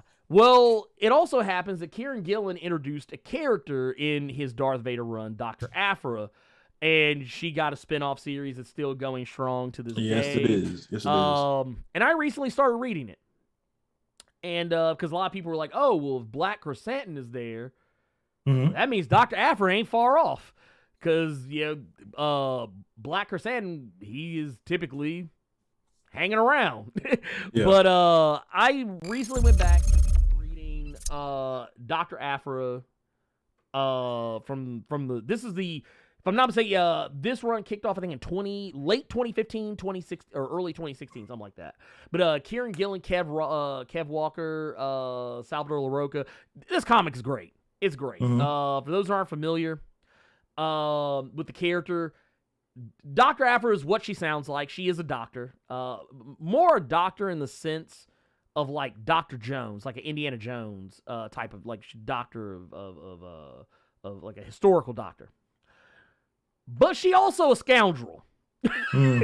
Like basically the best way I heard someone describe her to me is that before I started reading the comics was that she's basically like if Han Solo had a doctorate. Yeah. Like that's kind of it's a little hyperbolic, but that's basically that's basically what she is. She's kind of a scoundrel. She's morally gray. She's not she's not a goody two shoes or anything like that. Yeah. She is out here in these streets and she is dog eat dog. She'll kill I can't wait till you read it till you get to a point where you see like because she interacts with Han Solo. Okay. Point, which is pretty cool. If you haven't read it, and the reason I was thinking about Jason Aaron is just because the one thing that I do like explicitly remember reading that was Star Wars was the it was an arc. It was called Vader Down. Yeah. And Vader Down was he found out Luke was his kid. And the whole story is basically him going against the Rebel Alliance completely solo.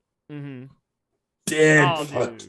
That Kieran Gillen and Jason Aaron were both doing it. That's why I was thinking about Jason Aaron so much. And I know Charles Soule, he got down on, of course, he got down on a lot of this too. So, I mean, like I said, there are some really strong writers. They didn't just put the B team on these Star Wars books. They actually got A and S tier writers on these books. And I'm not gonna lie, I saw somebody ask about the protocol droid and the astromech. Okay, so I forget the astromech's name. I don't remember the protocol droid's name either because I've slept since then. But the protocol droid is hard fucking cool. Yeah. Do y'all remember anyone who has ever played what was it, Knights of the Old Republic? God, what was the motherfucker's name? HK-47. The protocol droid reminds me of HK-47, but a lot more polite.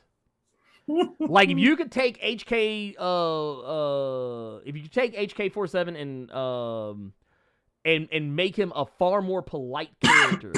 That is what. Matter of fact, you know what also reminded me of? Remember in House of X? Remember how when Nimrod the Lesser, when he was torturing folks in Powers of 10, and he was just real polite about it? Yeah. That's what this motherfucker reminds me of, and I'm like, I'm here for it. Not to mention, it's fucking Kieran Gillen, goddammit. Anyway, give Dr. Aphra her flowers right now. Right now, goddammit. Right now. Anyways, let's switch the gears around.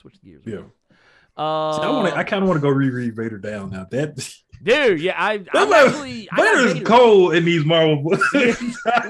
Look, Vader is cold. Let me tell you something. I was very dismissive of these Star Wars comics. Yeah. When they were like, okay, well, Marvel is going to be publishing Star Wars comics now forever and ever, amen. I was just like, all right. I even back in the day when they were supposedly really good, never cared about them. But y'all got me now. Y'all got me in this motherfucker now because there's connection. There's connectivity. And the fact that I saw a character who was literally created by Kieran Gillen show up on the book of Boba Fett and actually had not a significant role, but played a big role in at least one particular episode, I was like, okay, all right, I see what y'all doing. Y'all got me. Y'all motherfuckers got me. It's okay. But yeah, I love it. I love it. And I'm ready for Dr. Aphra to get her. I want her to get a series. We're giving Ahsoka and Obi-Wan, all these other motherfuckers. No, get her TV show. That's what I want. But yeah, Vader is definitely going to be.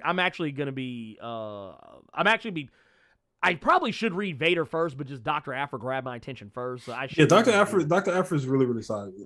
Vader is a lot of moments to where you wish they were movies, or you wish you had seen these on the screen. I think there was one instance where it's his one TIE fighter going against an entire squadron of fucking, what are they, X-Wings? Oh yeah, the X-Wings, yeah. Mm-hmm. And he is breaking them off. Wait, is it as bad as in Rogue One? He caught the motherfuckers in the hallway. We'll just think about it, because we know Luke is good in the ships and shit like that, but you don't think about Vader. So just imagine Vader, his one ship going again in space. Like if you playing Star Wars, whatever the fuck, the Rogue Squadron or the first, and it's you against the entire map. And you win. And I think it's fucked up too to say that too, because now I'm thinking about, I'm like, yeah, we know Vader's a pilot. Like we know Vader's an accomplished pilot. Like it's talked about in the original trilogy. We see him flying one in A New Hope, but you really don't see Vader flying ships very often in the original trilogy. It's something that you see when he's Anakin in the prequels. So it's real easy. It's real easy for us to forget sometimes that Luke's a good pilot, but so is he. But yeah, I love it. I'm into it. I think there was a moment where Dr. Aphra is telling him, like, okay, that's you. And you reminded me of this fucking part of that book. But I think it was Dr. Aphra talking. I think it was Dr. Aphra. She's like, you need to run. It's just you out there against them. And he flat out said, he said something akin to, I'm a Sith. I'm a Sith Lord. They need to be running. Yes. And then you just see bodies just in space. Thrown out. Ugh, God. Vader is too cold. Dude. No, Vader's a motherfucker. And I'm here for it, dude. I'm here for it, man. Okay, I actually looked to see what issues these were. I'm actually going to be getting to these pretty soon, so I'll be getting these pretty soon. But it was funny. I read that shit just off the strength of Jason Aaron and Killing the Gillen, because I was still reading Southern Bastards and Wicked and Divine. Oh, well, not saying that's what I'm saying. You're getting like literally some of the best writers, period, on this. That's how you do it. Don't put fucking jabronis on. Not trying to be dismissive, but I'm saying don't put no jabronis on this. Put your A squad on it. Put these motherfuckers that you put on all these other books. Put them on that, because that's how you get me to care. That's how you get me to care. But that's it. Let's get to some questions. Let's get to some because we actually got. I just geeked out over Star Wars, dude. Right? Are you a Star Wars fan? I've never seen the original three. No, I'm I was like, those comics are just good, man. Yeah. Well, it's like I was telling somebody the other day. I was like, I'm not a Star Wars fan. I'm just a dude that likes Star Wars. What was it? Sammy Wilshire said, also fun fact, the fun fact of Luke resorting to kamikaze Vader is the only way to stop it. Yep. That was how that would show how he beat them. He literally just had to play chicken with him. I was like, nah, motherfucker, I gotta. He real deal had to suicide bomb that time to stop him. Why are these not in the movies? That's what I'm saying. Like, what? Like, this shit needs to be in movies. But hey, I'm here for it. I get in the comics, I'm fine. Here's some questions for the Discord real quick. Says LJ Brown says, since the Hickman era has come to an end, what would you guys a dream X-related team be, and what name would you give the team? I mean, honestly, for me, Pretty much, I don't want to see characters I see all the time. That's going to be my answer every time. I want to see characters that don't get to be X-Men. I don't want to see characters that have been X-Men like 20 million times. I said the Sentry and he looked at me crazy. Mutants. I want mutants on the team. Anyway, I don't care about what's his real name? Bob? Robert Reynolds. Bob Reynolds. The okay, Golden Guardian of Good. All right, Bob Reynolds. Anyway, the thing is, what I would like to see, and I've said it before, give me the characters I don't get to see very often. I would like to see Edie. I'd like to see Edie Okonkwo. I'd like to see, fucking Manifold. I want to see, give me Thunder. We got Thunderbird back. Where's Thunderbird? Why is it? I need him on the team. Let's get him on a team already. Can we get him on a team? I would like to see him on a team. I would like to see, and you could have some characters that have been on teams before. That's fine, but I don't want the whole team made up of people I've seen a million times over. Like, I love, like, I've been very vocal about the fact that I love the character of Cyclops, but I don't need him on every X-Men team. We can have an X-Men team without Cyclops for once. The guy's got tons of comics worth of backstory development. It's cool. Pass the torch.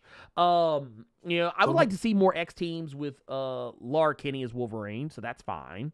I like that she's on the X-Men team now. But I kind of want Gabby to get away from her so I can see her by herself. You know what? That's kind of what I'm hoping is happening. I'd read New Mutants if she was in it. She is. Gabby is in New Mutants. She's actually been a major part of New Mutants lately. That's kind of that. So did I say that? Now I have to read that book. There you go. See, y'all got him now. No, okay. So when Vita Ayala, when they took over New Mutants from who was Ed Brisson, that was basically what they did was they started with the OG New Mutants being there.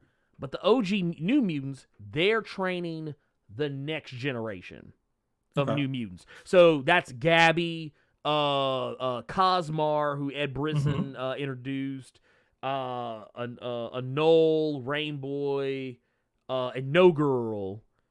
All those characters were kind of becoming the next generation. And they had other characters they were introducing as well. Some characters I'm not as familiar with. But Gabby, she actually had a huge arc in New Mutants because the whole thing was her unique arc was that, okay, well, if Krakoa is a place where mutants can be resurrected and they have a rule about not resurrecting clones, what happens if I die? Oh, okay. And they go from there with that. But yeah, I would love to see. Yeah, I would love to. Yeah, put Gabby on the fucking team. Put Gabby on the team. Shit, she's good.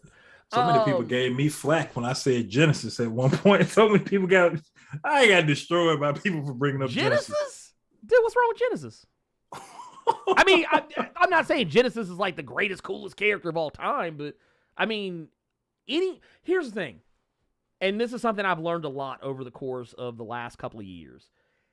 You can make me like a character if they're written in a way that speaks to me. Case in point, I don't give a fuck about Dockin. I didn't. Up until X Factor. Yeah. Because Leah Williams came in and she knew how to write the character. She wrote the character in a way that I went, I get him now. Kid Omega. I couldn't give a fucking squirrel fart about Kid Omega. Don't do. I fucking hate that character. But here's the thing. Benjamin Percy, he found a way to lower my guard on the character. I don't love him, but I don't hate him as much as I used to. When X-Force became basically the where Kid Omega became the fucking Kenny of the X-Force, that motherfucker get killed every book, every other issue, motherfucker gets flat. I was like, oh, I get it. Like, I get it now. And, seeing him go through, you're trying to mature and realizing that the way he used to be wasn't a good look. I'm digging that. I'm liking that. Keep doing it. Endear me to these characters. Like, oh, hell, Carter, you should know this better than anybody else. You remember how I felt about Legion up until recently. Yeah. I don't love the character, but I still get don't it think now. you read that Suspiria shit I told you to read. What's about the Cy Spurrier X-Men? The X-Men Legacy. Yeah, I have. Yeah, I actually went through it. Mm. I had to know what I was fucking talking about because I was trying to figure out the connections as to like where Legion and what's her name Blindfold, where they had left off, like what was there, because they're putting her on Legion of X, or at least they were last I saw. That book has undergone some changes since it was announced, because it was supposed to be the Legionaries, and now that's changed. But no, I wanted to. I was like, I don't know where they were at by the end of it, so I'm curious. I wanted to kind of get some insight as to where it could possibly go with them being in close proximity to each other again. So there was that. So yeah, no, like I said, if I like something, I'm gonna go check it out. I get curious, and I like knowing things. Yasuke with the Discord question says, sup, Ernie and Carter, hope you're doing well. With Moon Knight coming out and myself being hyped as fuck for it, people seem to be worried that it being on Disney Plus, the gritty and brutal nature of the character will be dumbed down, especially since Daredevil on Netflix set the bar for dark street-level live-action adaptations. To be honest, when I think of Moon Knight, I almost said Mortal Kombat because whenever I see MK, I think of Mortal Kombat, not Moon Knight. Yeah. But anyway, when I think of and I almost did it again. When I think of Moon Knight, I think of the Houston and Finch run where that fool was cutting faces off. What are your thoughts on this subject? Do you think Disney Marvel will take the risk and go all out? Personally, I don't think it's going to be gory. I think it'll be gritty. I think they'll get as close as they can. I think you'll definitely see him beating the brakes off people and being incredibly brutal. I don't think we'll see him being like as blood and gore violent as we've seen Moon Knight in the past. Graphic. Yeah, like now it won't be graphic. It won't be gratuitous. It's kind of like Carter. And, this has nothing to do with nothing, so I don't want to spend time on it. But remember how, what was it, just a couple of days ago, people found out that the Batman is not rated R? That's exactly what I was going to bring up. Go okay. right ahead. Right ahead. People found... First off, let me just put this out here. There was no chance in hell they were making an R-rated Batman. That was never on the table. I don't know what y'all were thinking about. But anyway, people got upset because they're like, oh, it's only PG-13. But then, reevaluating the trailer, there were a lot of people who started realizing, oh, PG-13 isn't the death sentence that I originally thought it was. And it's something I've said. The Morbius movie is PG-13. But yet, when we watched that the scene, yeah, it wasn't gory, but there was still violence. You knew what was happening. Yeah, you knew what was happening. I don't have to see blood running down a motherfucker's face to get the impression that something violent has happened. You don't have to have that. I think it will still be gritty. I think it'll still be dark, but I do not think it'll be graphic. And honestly, you don't have to be graphic to tell a good story. You really don't. And that's with any character. Not everything requires Mortal Kombat levels of fuckery. So I found a way to say Mortal Kombat when I see the MK. But see, and here's the thing. People always like to bring up Netflix's Daredevil, right? Okay. Wilson Fisk decapitated a dude with a car door. You knew he did it. You heard it. You didn't see the fucking head. You did not see it. No. Cottonmouth beat a motherfucker to death, a young kid with his bare hand. You heard it. You saw the blood on his face. You saw the blood on his clothes. You don't have to see it, right? Hell, he caught it. Yeah. And we didn't see it. Let's go to Daredevil season 3. He beat, let's go to the last episode. He wholesale whooped Wilson Fisk's ass. Almost broke his neck, if you remember that scene. No gore. What are we talking about here? You know who I think this is? And I'll leave, and then we can go right ahead. This is all Bruce Willis's fault. Okay. Because I think a lot of people remember Live Free or Die Hard. Got you. Get it out your head. We are well and past that, people. Yeah. Okay? Yeah. Well, here's the thing. you can get away with a lot in a PG-13 rating. Like, honestly, you can... There's very little separating PG-13 and rated R in a lot of respects. You can't show a lot of gratuitous violence, or actually you can, but you can't show a lot of gratuitous gore. Mm-hmm. And you can't say fuck a lot. You can get like one fuck, or maybe two, in a PG-13 movie. Yeah. Oddly enough. But yeah, it's fine. I think it'll be fine. I think Moon Knight... I think the spirit of Moon Knight will remain intact. Honestly, based on what I saw in the trailer, we just saw this dude just wig out and wake up. He got just a string of bodies around him. He just laid motherfuckers out. I think we'll get it. I think we'll get, especially if you go back and look at the fight scenes they were showing this dude practicing for, Oscar Isaac was practicing for. This shit's gonna be brutal, dude, because you could see where he was like stabbing folks and taking folks' weapons and beating the brakes off them with. It'll be fine. I'm not worried. I'm not worried at all. I would only be worried if you told me this shit was gonna be on Freeform. Yeah. Moon Knight on Freeform. Ain't that about a bitch? We got a $10 super chat from Jonathan Moda. The PG-13 we had is not the PG-13 the kids have today. Exactly. For example, COD can let you do headshots and it gets a T rating. We know it should be M rating. I'm happy you brought that up. Yeah. Cable television from when he and I were coming up, it was completely different from cable TV. Even if it was basic, even if it was cable, it was still damn near basic television almost. Yeah. So you weren't going to hear a lot of cursing on basic cable or basic TV as a whole. I can cut on basic ass, no HBO, no Cinemax, nothing like that. I'm still finna hear fuck, shit, bitch, all kind of shit nowadays, right? Completely different, like he said, from when we were kids. You used to not be able to say bitch on primetime television. They say it a lot now. They said it every other episode. One thing I'll bring up, and I think you will agree with me when I say this. People like to bring up Logan. Do you know the reason that Logan was R-rated? The only reason that Logan was R-rated is because he was cursing. Yeah. It wasn't because of the violence. If they changed to where he was saying something completely different, that move, he didn't do a lot of graphic stuff. No. Shit, LJ Brown just said it in the chat. Thor chopped Thanos' head off. Yep. That was PG-13. Also, I want to point out something. Your mileage with this movie might vary. The Wolverine had just as much violence as Logan. I'd actually say more. Because Wolverine was slicing and dicing motherfuckers left and right in that movie. But it was PG-13 because they didn't show a lot of the blood and gore from him doing that. Yeah. But yeah, it was language. Language is actually what got Logan that rating. And I'm going to be honest with you. And Deadpool, I think, is even a worse offender for this. People saw Deadpool, and I'm not going to lie to you, upon repeat watches of Deadpool 1 especially, I don't like that movie as much as I used to.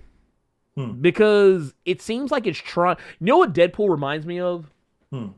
Reminds me of a teenager who just discovered curse words and are starting to feel comfortable cursing in front of their parents. It's Ryan Reynolds. Exactly. But no, the reason why I say that is because I remember when my teenager started feeling comfortable enough to curse around me.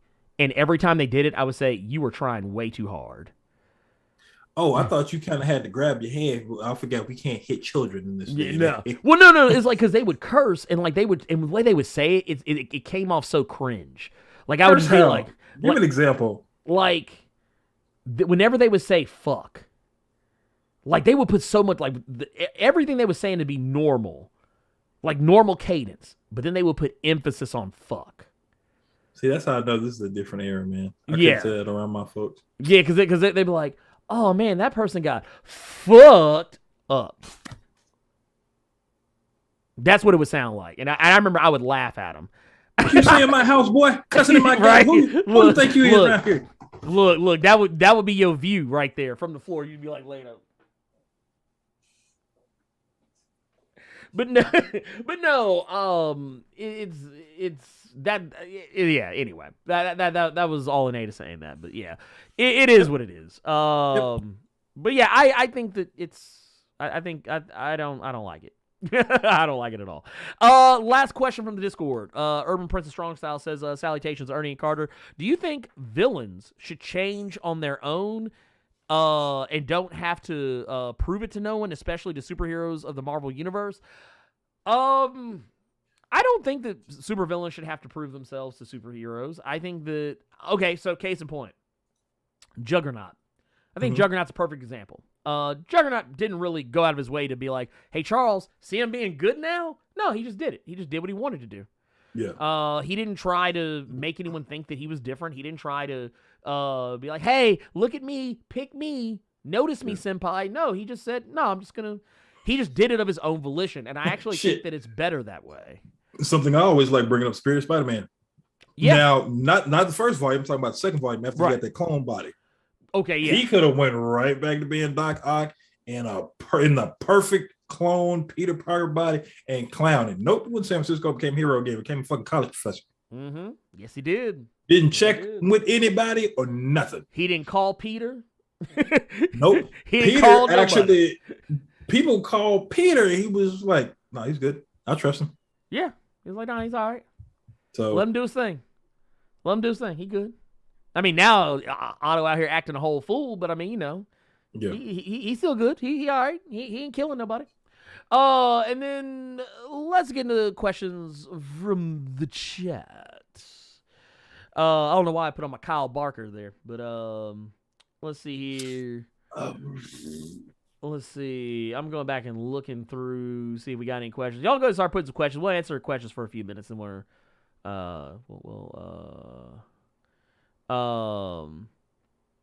also, this isn't so much a question, but it is something I did want to address. The Elite said, also, PG-13 violence doesn't apply to non-humans, which is why Lord of the Rings got away with elves cutting off orc heads on camera. That is also true because, and you see this in the MCU, a lot of people complain like, oh, why do they always have to fight like nondescript robots or nondescript aliens? It's because you can kill aliens all day fucking long. You can kill robots all day fucking long. However, you cannot do that to people. That's why every time you would see one of those big Avengers movies, that's why they were always fighting like inhuman henchmen. Even in Endgame, the Outriders, they can do whatever the fuck they want to them.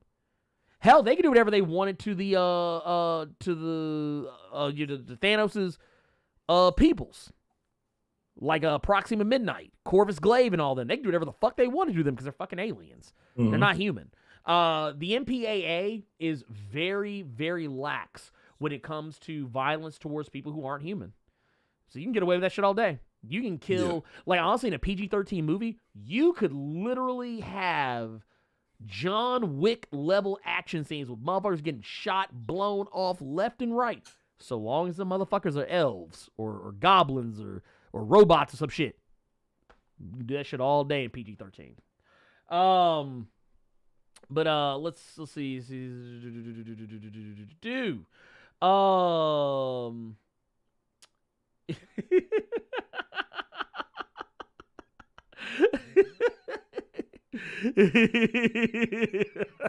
No, I'm laughing at stuff here. Said, no, so here you know, she said, when I look at Deadpool, it's just Ryan Reynolds doing Ryan Reynolds. That's actually what it is. The more I think we've seen of Ryan Reynolds, especially, it's like, oh, this is just him. He's not Deadpool. He's just being him.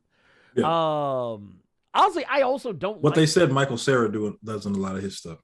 Yeah. No, and the thing is, I get really irritated with Deadpool the movies now because the movies have tricked people into thinking that Deadpool is a mutant. I wouldn't say the movies did that. A lot of people have, even before those fucking movies came out, it was a lot of people that thought that boy was a mutant. Well, yeah, that didn't help. But like, I feel like the movies just cemented it for people. They're like, oh no, he's a mutant. No. Okay. Get that shit out. Here's a question and a $4.99 super chat from Blake Quammen. Who do we trust more to handle a comic series, HBO or Disney Plus? I think Disney has a better track record. Not to say that the HBO is bad. they've actually done fairly well for themselves as of late.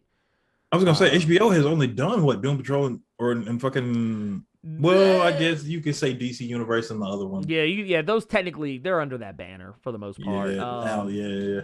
I think HBO is good. I like Disney better because they seem to have a better understanding of how much money to put behind stuff like this. Yeah. Disney's more likely to put the money behind it. And DC will do it too. HBO will do it too, but not on the same level Disney will. Yeah. Did we talk about the Batgirl HBO reels? Yes, we did. Yeah. Is this on HBO Max? Motherfucker, it's not. What is? No, it's not. Swamp Thing. I thought I was going to look to see if Swamp Thing was on. Oh, no. They put it on CW for a minute, though. And it's not on HBO Max. Weird. Meanwhile, everything else on CW is on HBO Max, damn near. Let's see here. Let's see. I'm going back and looking through. So do you think Moon Knight might be like American Gods violence-wise? Probably. I hope not as much fucking slow motion. Well, no, not in slow motion. No, I don't want slow. I'm just talking about like on the level of violence, but yeah. Yeah, they could. What's that HBO show, Raised by Wolves? It's coming back soon. I still need to watch that first season. Raised by Wolves. I like it. Okay, I'll be brutally honest with you. That show's weird. It gets weird. It gets into weird shit. And I'm going to go ahead and tell you right now. Okay. Don't watch it if you are... Don't watch it if you're the least bit sensitive about religion.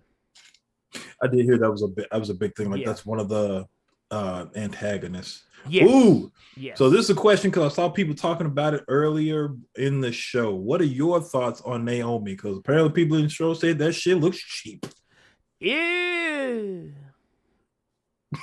I'll be honest. I didn't watch it yet.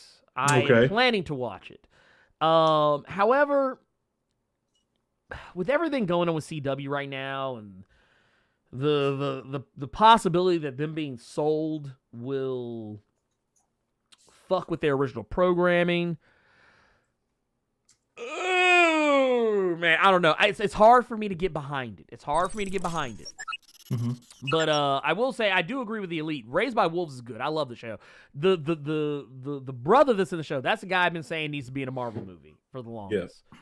But I think you would like it. I think you would like it, Carter. Only thing I remember from the show is like the one cyborg white lady. She screams and people's heads start exploding. So it reminded me of Elfin Lied, and I got creeped out. Yeah, you know what? It's funny you said that. There are some parallels with Elfin Lied in the show, but Raised by Wolves is good. Travis Flamel, from Vikings. He is I was not thinking about him. Yeah, I do know that. I do know he's on the show. Yeah, he's the antagonist. Yeah, he's the antagonist. I'll say this. It's a really good show. Watch it. It does get a little weird in some spots. There's a couple of moments that kind of made me go, ooh. But overall, it's a very good show. Just be prepared for some wild shit to happen. Here's another one for you. Do you this from this guy 38? Do you think No Way Home will be the new Endgame? Mm-hmm. Everyone loves it now, but eventually they will realize it's not the best MCU movie. I think so. I think people will start. I think now that once the hype is given a fair chance to die down, I think people will start. I'm not saying they'll hate it, but I think people will start to go, "Oh, okay, it's not that. It's not the best thing that we've ever seen." There's actually, it's kind of like what we do with movies in general. We do this with movies, TV shows, music, even. Something comes out, and we either love it when it comes out, or we fucking hate it. And then time passes, and with the passage of time, we soften on it. Or we harden against it. Like, case in point, John Carpenter's The Thing. That movie was universally hated when it came out. Never knew that. It was universally hated. People did not like it, not one fucking bit. But here's the thing. Over the years, people started to see the magic, the real artistry behind that movie, and now it is considered one of the greatest horror movies of all time. Not even as greatest horror movies. It's considered one of the greatest movies, period, of all time. Let's look at the prequels, the Star Wars prequels. People, for the most part, hated the Star Wars prequels when they came out. However, over time, a lot of people have softened on them. There's some people... but here's the thing. It's generational. Because people who grew up with the prequels, like they were kids, and I mean, when we say grew up, I mean they were kids when the prequels came out. No, I wasn't going to disagree with that. I was just going to say, I think the only one that people still, the one thing people agree on is on the prequels is still that Clone Wars was ass. Well, also, yeah, and so was Phantom Menace. The show was good. Yeah, yeah. But the movie was ass. Yes. Oh, most certainly. Attack of the Clones was terrible. But we soften on things. Like, there's certain music that people used to shit on and make fun of, and now people like it. And I'm not even talking about newer, younger people. I'm talking about people who grew up with that music that hated it then, and now they're like, oh, yeah, no, I like it. Like, it's a thing. Like, we soften on things as we get older, and with the passage of time, we start to become less critical about it because we're like, oh, well, it was a thing back when it was a thing. So, yeah, I think that give it about another few years, and you'll start seeing people on YouTube making videos. Spider-Man No Way Home was mid. So, or whatever kids say in place of mid. I don't think people are saying it's the best MCU movie. I think people are saying it's the best Spider-Man movie. And even then, I do think they're going to go back to talking about the Raimi movies. What I think is going to happen with a lot of people when it comes to No Way Home. Amazing Spider-Man. People are changing their minds about Amazing Spider-Man. People are absolutely changing their minds about Amazing Spider-Man. Because people looked at, I was on a panel with other prominent comic book YouTubers that some of you may know, like people like Comic Drake and Owen Likes Comics and Matt Draper and other people of that nature, my peers in the YouTube comic spectrum. And when I said that that Andrew Garfield was my preferred Spider-Man, they looked at me like I grew 6 heads. When I said that I actually liked the Amazing Spider-Man movies, despite their flaws, people looked at me like I grew 20 heads. Now, and I'm not talking about them specifically, but a lot of these same people now are like, oh no, man, Amazing Spider-Man was actually good. So-and-so. Andrew Garfield was, good, blah, blah, blah. Where were y'all back when I was getting my ass beat, getting my head busted? Yeah. For saying that shit? I think what's going to happen with this movie, honestly, is people are going to buy it. People are going to watch it. But what they're going to do, they may watch a few funny moments with Tom Holland and the original villains, but I think everyone collectively is going to buy that movie for the sole purpose of cutting right to when the other Peter Parker show up. And that's going to be the movie for them. Nothing before that, but it's good. The movie's going, they're going to go to the chapter of right when Andrew Garfield and Tobey Maguire show up. That's Spider-Man No Way Home for them. Not this whole piece, that's Spider-Man No Way Home for them. And I think that's what's going to keep people. I don't think they think that's the best MCU movie. I just think that nostalgia is hitting them and they think that's the best Spider-Man movie. I think it's the best Tom Holland movie, but I don't like Tom Holland Spider-Man. But yeah, I think that's what people are going to do. This is what I always tell people. I thought that Tobey Maguire, I thought he was a really good Peter Parker. I didn't like him as Spider-Man.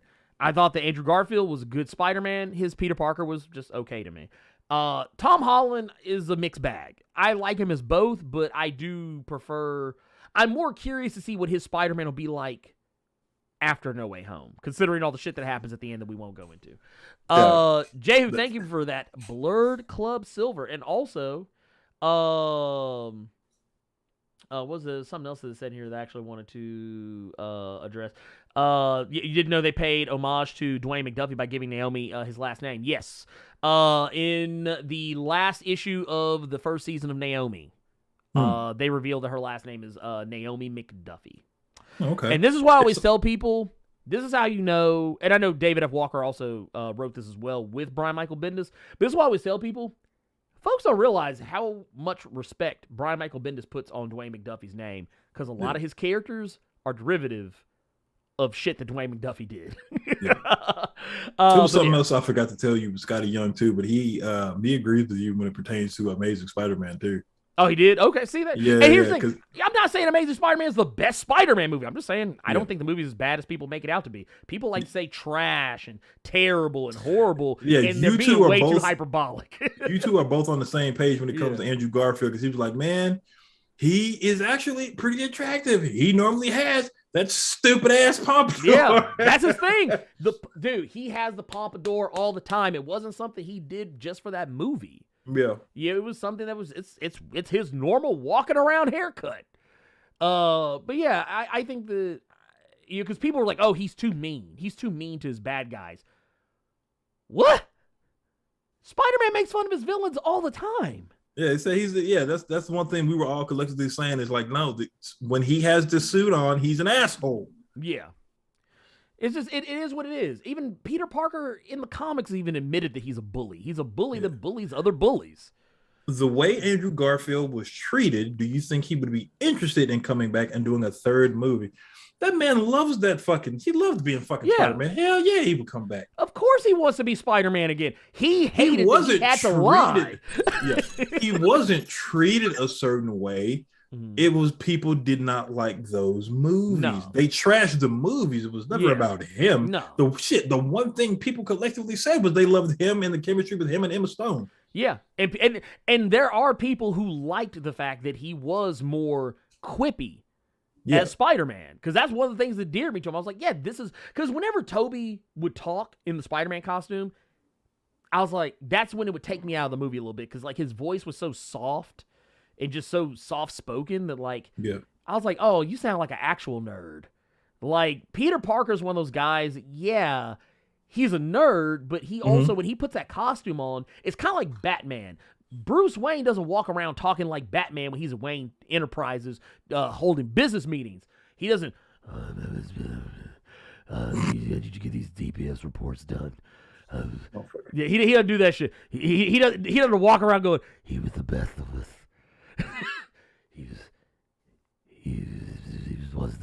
He wasn't the janitor. The Wayne Enterprises needed. He was the janitor we deserved. Jesus Christ. 1999 super chat from Gabriel. Wait, Knight. we got a 1999. Gabriel Knight super chat.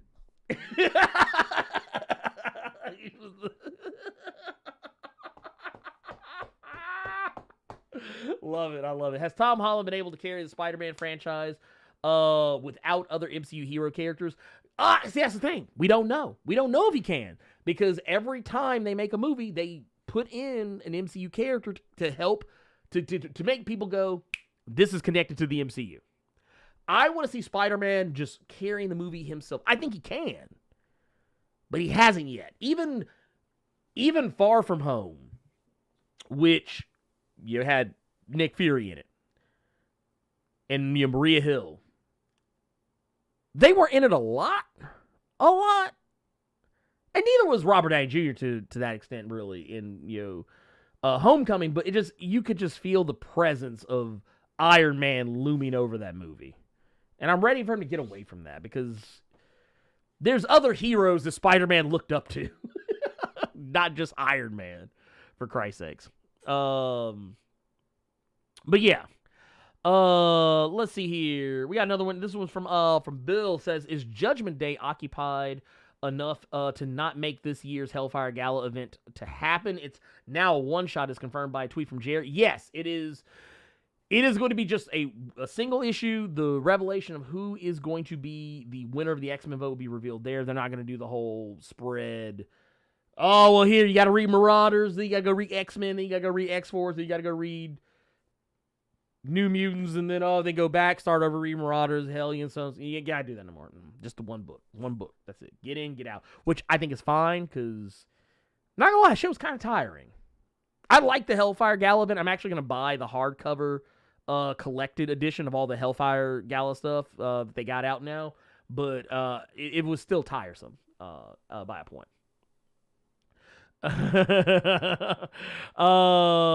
Yes. Let's see. Let's see here. I would say the issue was never Andrew Garfield. The issue was Sony. No, that's true. That is very true. The issue was because Sony wanted to do too much. They wanted to do too much. Their reach extended their grasp. Or was it the other way around? Either way, shit was extended. But that said, I think, let's see, did I see the Wilhelmina? Oh, wait, here. I'll have to go back and see. Let me see. Talk about Wilhelmina Kensington, I presume. Oh, here it is. It says, will the Stepford Cuckoos eventually reconsider helping Wilhelmina further since they left her on her own? They didn't know the reveal that she threw her mom out the window many X-Men comics ago. They didn't find that out till after the fact. For those who know what I'm talking about Wilhelmina Kensington, who was a member of Hominis Verendi. Also, technically a member of the Hellfire Club back during, I think, was that when Jason Aaron or Kieran Gillen was writing X-Men? I can't remember. Not important. Point of the matter is that they gave Wilhelmina Kensington empathy, is basically what they did. They unlocked empathy in her. Because she used to hurt small animals and kill people indiscriminately. And now she feels sorry for the things that she's done. She's got a new face now. We don't really know what she's going to look like, but I'm hoping they do more with the character. I really do. I hope they do more with the character. Because I think in an era where the X-Men have a ton of enemies on the human side of things, I think it would be really nice if they started getting some allies. Like, you get some people to say, hey, I hang out with mutants. My best friend's mutant. That's what I want. But yeah, there you go. Let's see. Let's see. Well, the key page says, wonder if the MCU will introduce their version of the Inheritors in the Spider-Man movies. I'm sure. Fuck, hope not. I don't want that. I don't want that at all. No, I'm good. Ugh. Yeah. Manga Meg says, just found out Marvel Man, aka Miracle Man, may be returning. He is going to be returning. Wonder if he'll be in the 616 or his own universe. I think they're actually going to roll him into the main universe. Okay, so real quick, Mm-hmm. Is that confirmed, or are we just going off of what we saw in Timeless? No, they have said it. Marvel has said it. They actually, Marvel is re-releasing the Miracle Man comics in collected form. I was gonna say they've been collected form. I was gonna say they've been releasing them fucking issues for years. Yeah, now. no, they're releasing everything. I think they're releasing like an omnibus. And, okay. Because remember, Neil Gaiman was supposed to finish his run. Right. I don't know if he's gonna do that or not, but I do know they are bringing him back. He is supposed to actually exist now in the proper Marvel Comics universe. How that's going to work, I don't know. I don't know if he's going to go back to being called Marvel Man or if he's going to just stay Miracle Man. I think he'll be a Miracle. Yeah. Which I'm fine with that because honestly, Marvel Man's kind of a dumb name. But that's and you've already got Captain Marvel. We don't. There's too many Marvels. Too many Marvels. Yeah. Yes, Timeless is canon. Timeless was basically a solicit in comic book form. That's what it was, for lack of a better way to put it. Let's see. When are Apocalypse and his kinfolk coming back? They've got some phase to run. Yes, they do. I don't know when they're coming back, but it'll definitely be sooner rather than later. Don't be shocked if they pop up in Knights of 10. Don't be shocked if they pop up in anything, really. They are supposed to be coming back. And then we got one from Shaman05 says, do you think the Amazing Spider-Man and Andrew Garfield's run was mostly because they got used to Tobey Maguire's run, like how we're seeing Black Panther, Wolverine in It's All They Knew? It's a lot of that, too. Here's the thing. We get used to shit, and people aren't accustomed to change. You know the best way to get people used to change? You do it slowly. It's kind of like and this is a weird analogy, and I'm sorry if you have empathy for frogs, but I remember a long time ago, someone once told me, say, you know the best way, he said, you know the surefirest way to boil a frog alive? Put them in a pot of cold water. Do not turn the heat up instantly. Turn it up slowly. They will never notice they're being cooked. That's kind of how you have to treat humans when it comes to change. If you do it slowly, they never notice. They never fucking notice. Even when they think they notice, they don't notice it until it's already been a thing for a long time. There are so many. Never mind. I'm on. Anyway, we are way over.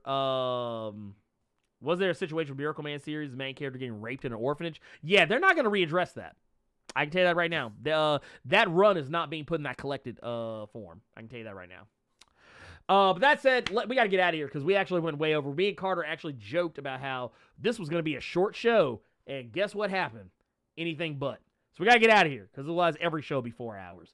But we will be back next week. Carter, what do you have going on this weekend? Are you going to be streaming? Are you going to be playing anything? Are we going to play any more GTFO? At some point. Good. I think we should.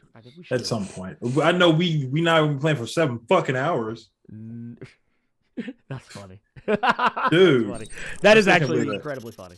Here we yo, what's up? For the people who don't know, I'll actually put it in the chat now. I actually put when you and I played GTFO last week. I actually have it on my channel. I'll link it in the chat right now. Yeah, drop it. Go watch it. We played it. If you all want more of that, let us know. There you go. We also got Nick Carwell with the $5 super chat. Says just showing some love, man. We appreciate that love. Yeah, thank you. Look at that love on the way out the door. Look at you. Look, there you we doing the hello, my baby. Look, and sliding out the door, getting the love on the way out, just making it rain on us. I love it.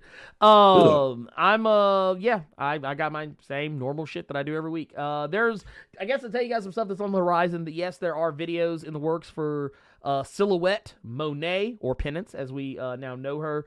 There's also some videos in the work for Bronze Tiger, Calvin Ellis, President Superman. We got a lot of stuff in the works. I'm busy trying to get it all done. But those things are on the way. They'll be coming out kind of doled out over time because it requires a lot of reading. Way more comics than I like to read in a given sitting. But we will be back. We will see you guys next time. I hope that you guys are taking care of yourselves, keeping it plus ultra out here in these streets. We'll see you all next time. Bam!